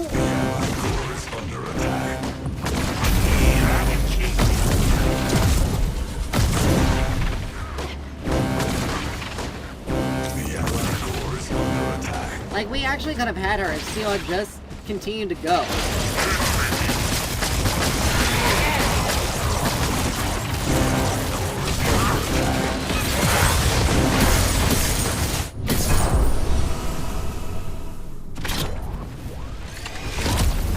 Primary BC'd and Twin Blast went AFK for no fucking reason. That's the level of bullshit that we ended up dealing with. Like, their comp should have been... We should have been able to easily beat their comp with ours. But yet it failed so miserably. Why? Because this Chimera was an idiot. He didn't help anyone. And the one that... And the Twin Blast, which bitched a lot about Morgesh being missing, didn't help the team in the slightest. Like, it legitimately doesn't matter. It legitimately doesn't matter if you're 7-4 when you have done nothing to help the rest of the team.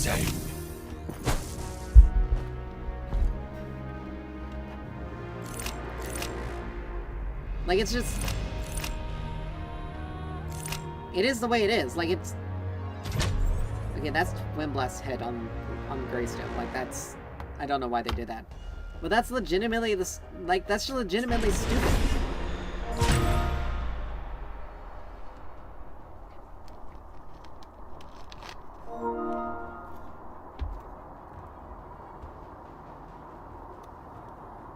Alright. We're gonna have to see exactly who that guy is.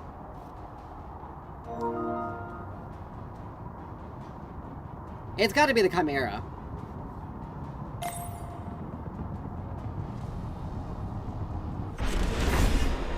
And he sends me a friend request? Like, dude, why am I gonna... Like, seriously?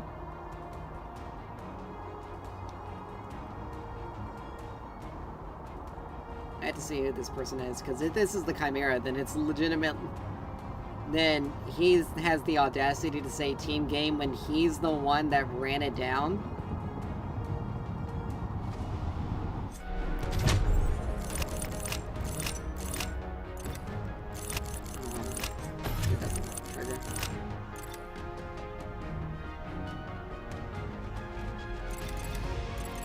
Let's see. Here we are. It was the Twin Blast. As much as I don't want to respond to this, I have to. Like, it is honestly...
Boop.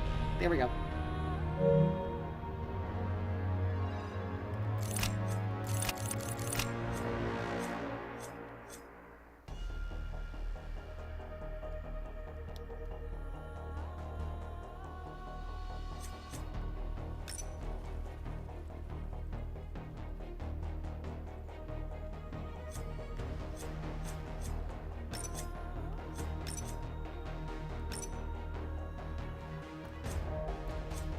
And there we go. I didn't know one of my friends was playing this already.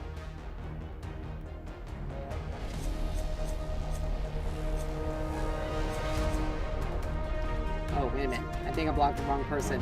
Whoops.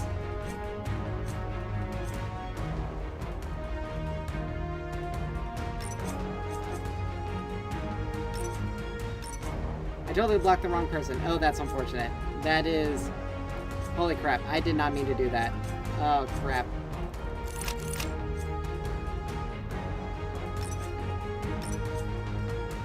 There we go. I didn't mean to... I totally did not mean to do that. I am so sorry.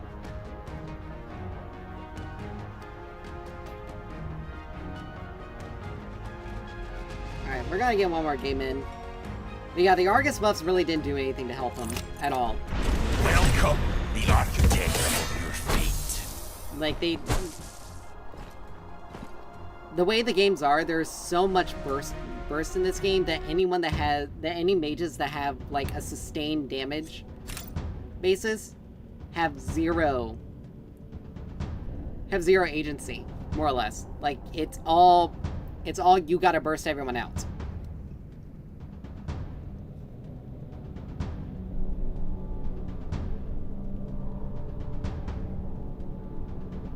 Like, the fact that the guy... But it's hilarious that the guy who did the least to help the team in the game was the one who was trying to tell me that I'm trash and to uninstall. We are the Amaran.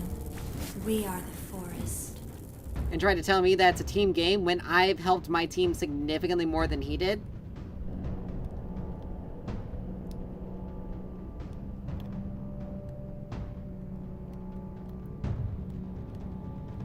And then he wants to tell the steel. Then he wants to say that the steel was problematic. Like, dude, he was calling out the problems as he saw it. Okay, it sucks. Our jungler was really bad, like bad, and you know that's just the way of it. We got stuck with a bad jungler. We got 2 objectives in the beginning. Congratulations, but he didn't keep up. But like I said, that Shinbi and Morgesh had to be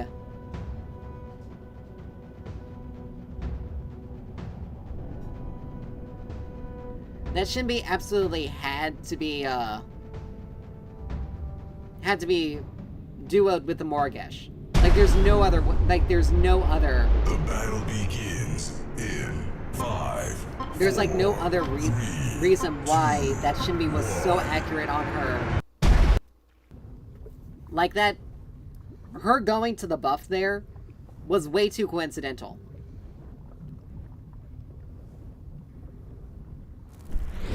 We are the Amaran. We are the Force. Alright. Prepare yourself. And Mei is also another one of those heroes that was designed as a damage over time hero, but ended up getting slotted into burst damage because of how they made her kit. Like, Harvest Nettles, I mean, her kit is relatively the same, but because she gets so much value out of combustion, and Noxia as well. Noxia is a burst item, and it's in her recommended. Like, she's designed to deal more damage over time.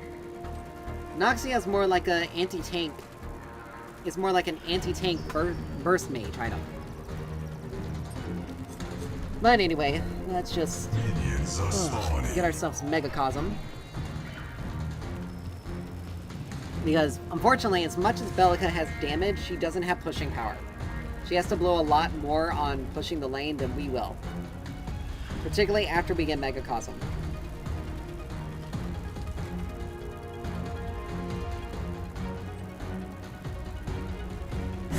And I'm not gonna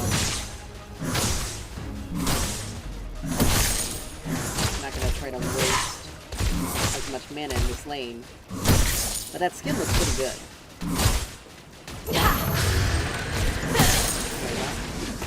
Got some poke on her. Take the wave a little.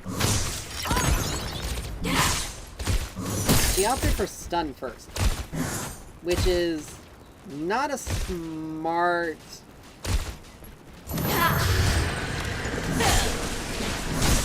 It isn't really smart against a Fae, because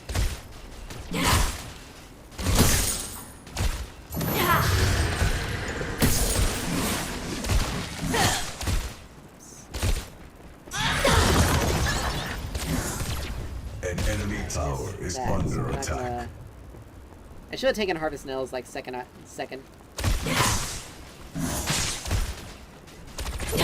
now I want to start like trying to push.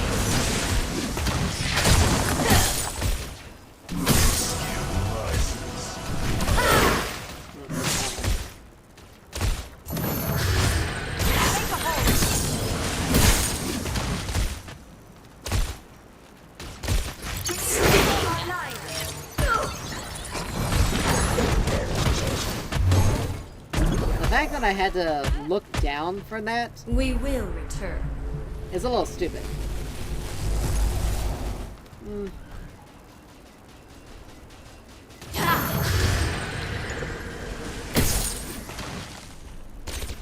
Watch yourself.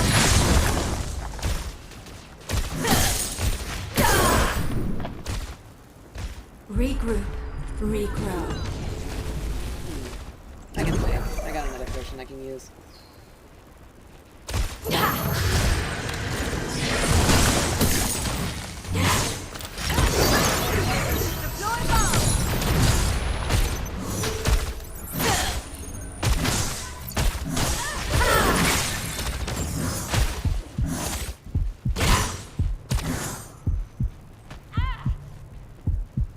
That was...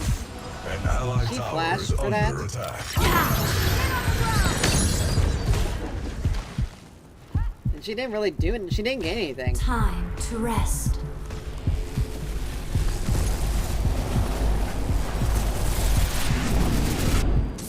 And I'm just gonna come back with more. Than she will. Like, she's only 2 CS up on me, and that's because I've had to back up. She's now taken a recall. The wave isn't gonna even crash into my turret.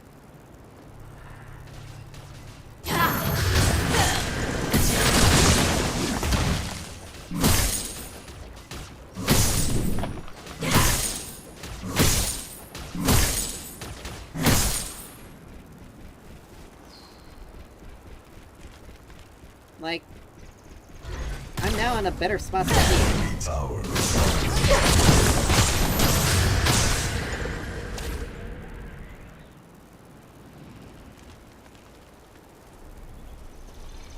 Your skill rises.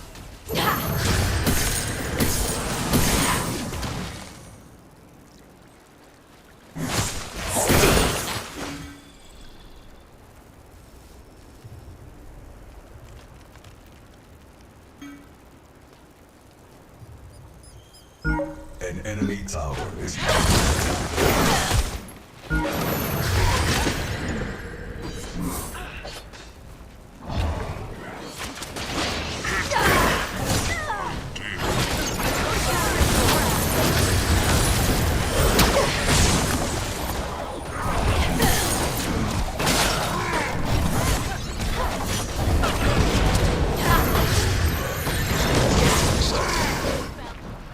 Okay, now that was just kind of stupid. Kira and Steel took far too long to get their butts there.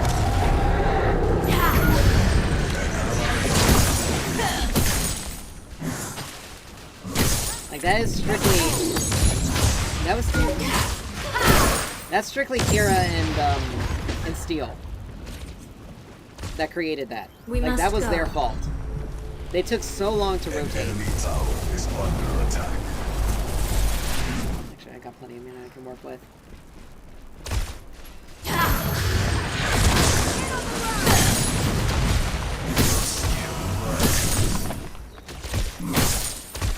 And I wasn't level 6, so I didn't have ult.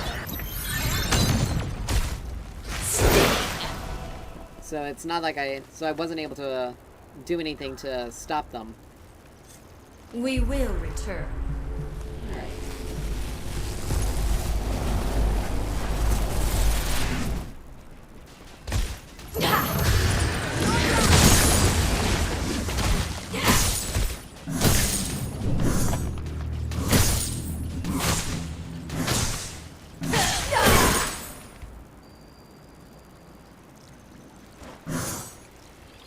An enemy tower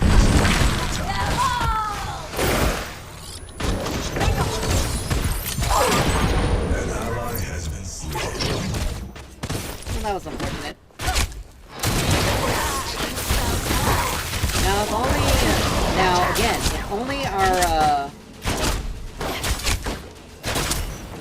if only our duo lane had rotated earlier, we would have had that Fangtooth. Like, we're 0-3 for no real reason, let's be honest. I only died because of that Chimera. And it was solely the Chimera. And Bellica even rotated without any mana, too.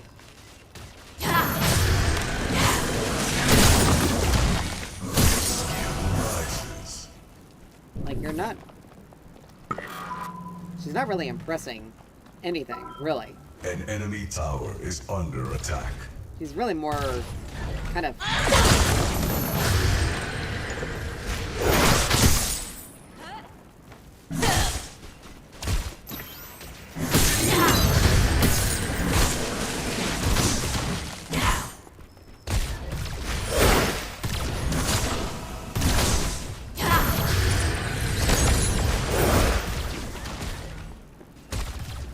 Oh, Countess, really? An ally has been Okay, now that was just plain stupid. An ally Right there. has been slain. Countess should have never gone in on that one.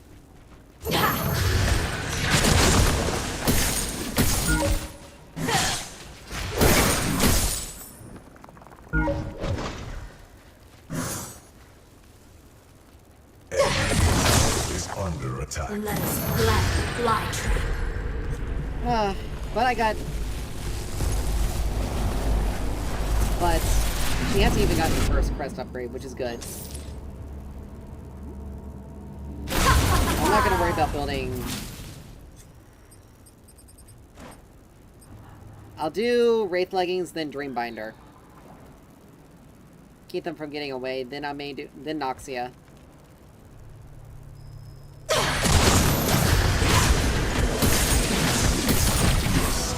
Rises.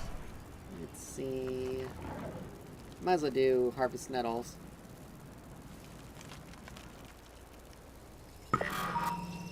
Yeah, this may be a loss, strictly because our,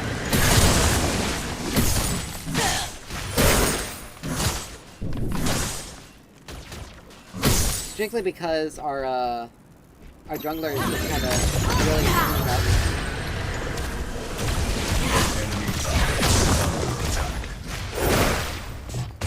Watch your step.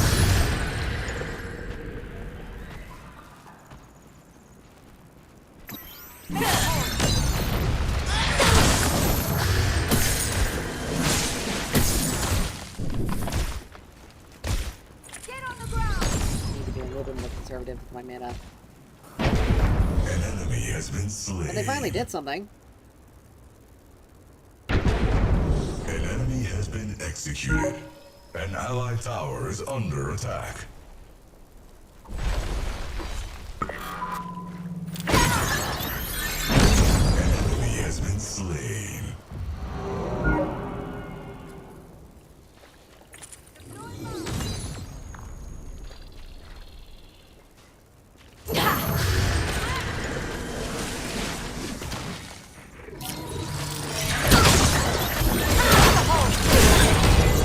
Still got it before she did. But yeah, she has to blow everything in order to take me out.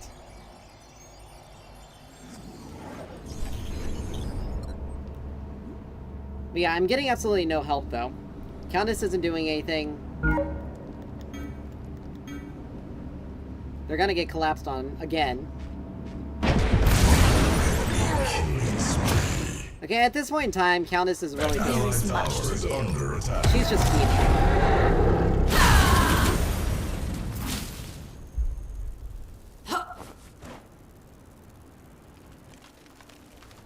Like, Steel's not even... Like, Steel's barely trying to run into any sort of interference.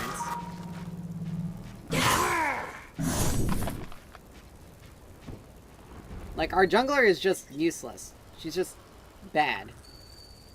There's no two ways about it.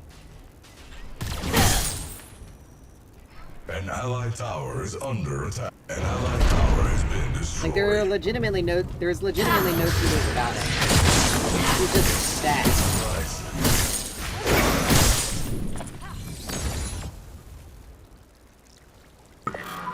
And we've gotten zero help whatsoever. And, like, she hasn't ganked any lanes whatsoever.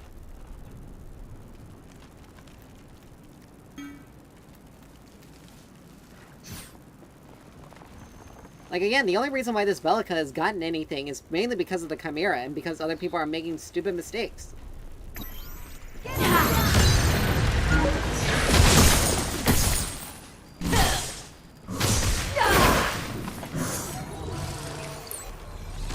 Yeah. Because the Chimera knows that I'm not getting any sort of assistance whatsoever. They can just go for the buffs without any problems. Because Countess isn't gonna counter gank. Like, she's just straight up not gonna counter gank at all.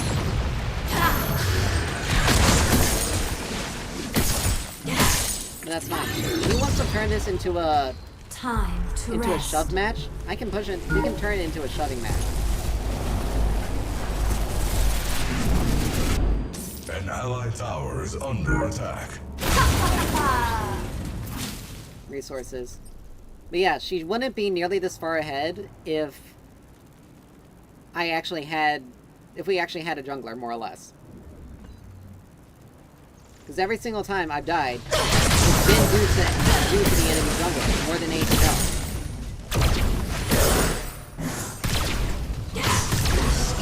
Rises.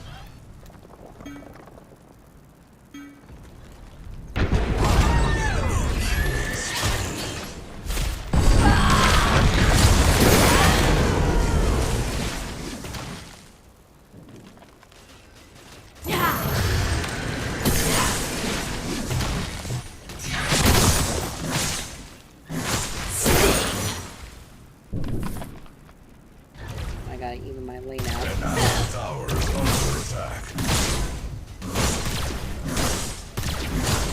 The tower has been destroyed. Like, this Chimera is really the only reason must why go. we're getting so far behind. An allied tower has been destroyed. It's mainly because it's the fact that we basically just don't have a jungler, more or less.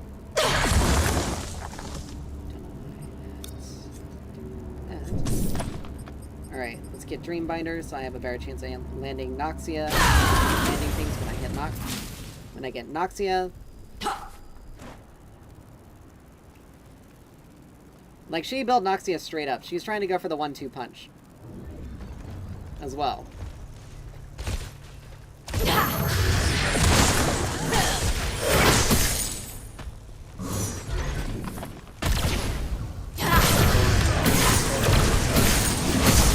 Rises.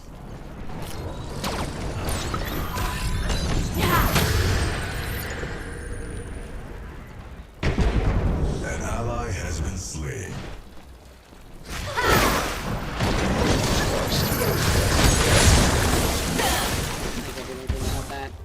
Like, there's nothing that can actually be done. The fly trap is She ready. flashed too. An ally has been slain. Like, this is legitimately Countess's fault. Regroup. Regrow. Like, she went in on so many bad situations that she legitimately caused us to lose. She's legitimately causing us to lose.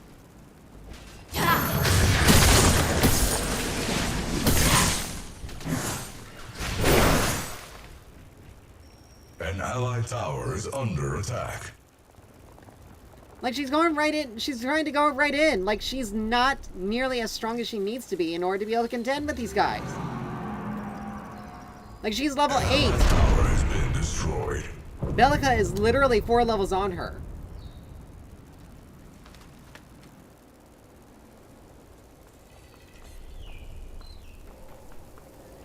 And she wanted to try to go in on her. Go in.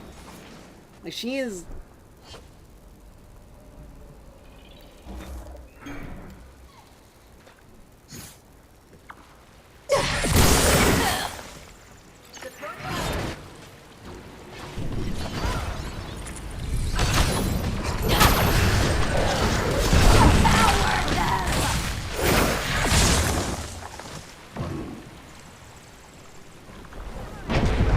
An ally has been slain.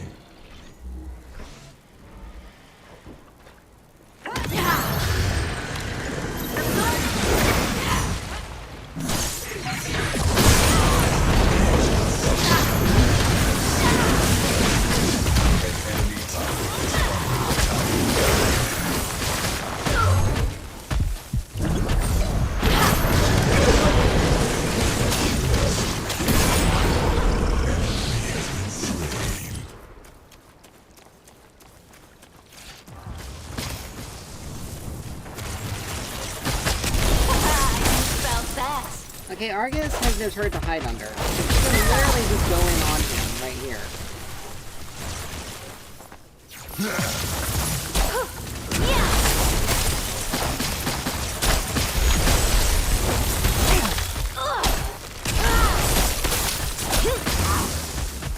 Like, he has to blow his stun in order to try to just get her off. Let our roots regrow.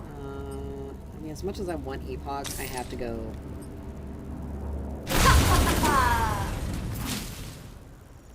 The enemy Aurora is not really doing a lot of damage. She just has defensiveness. Defenses. Let us plant the fly trap. But as you can see,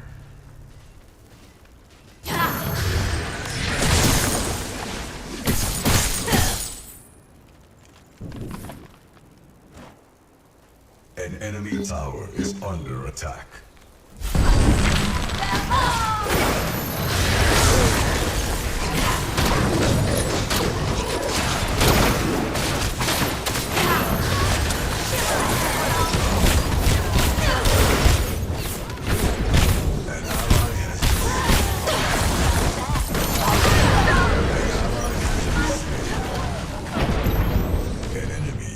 she couldn't even finish off. And this Kira! She even has her ult!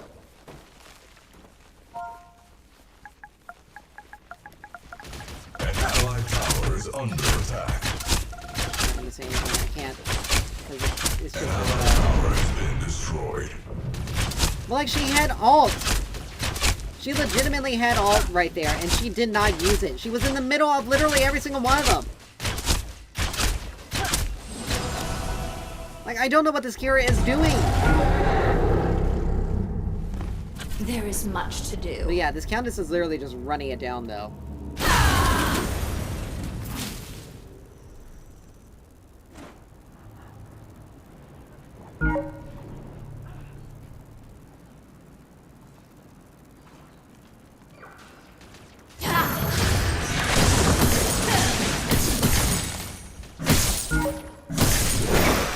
And literally, most of the damage that I took wasn't even from... Trap is ready. Wasn't even from Bellica, my lane opponent. Most of the damage actually came from, lo and behold, the Sparrow.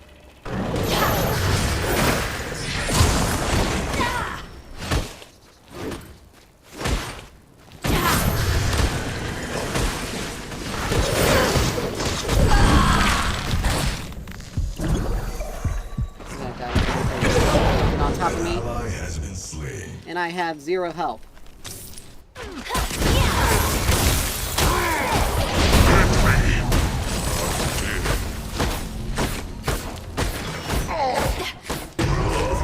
I don't know why he even did that. Like, that was just... Enemy is wow. heroic.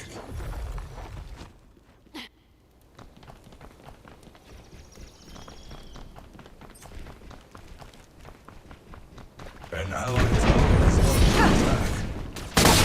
An enemy is legendary. Enemy killing spree. I'm gonna give it. We return. Chimera's not OP. It's just this Countess was useless. She didn't do anything to help us. She literally did nothing to help us. The entire team.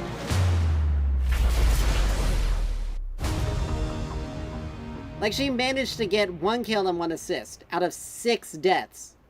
She was the least fed. Second to least, because... Well, even then, I can't even really count... No, she had Wraith leggings, so I guess she had... But still, like, she was... For as much farm as she had, she was so useless. She had more farm than the enemy Chimera, and she still didn't do anything. We are the forest. Like, it just goes... Like, 20 kill, 5 to 20. And I'm the one that had the most kills on the team. I did the most damage on our team. This Countess somehow came out second. Somehow. Like, that is just absolutely ridiculous. Anyway, let's just call it there. Like, I don't understand what the heck happened today. Like, it started off so well, and then it ended so poorly, strictly because we just got screwed over by people. Like, we just got screwed over by our teams today, for the most part. Anyway, thank you guys for dropping by, hanging out.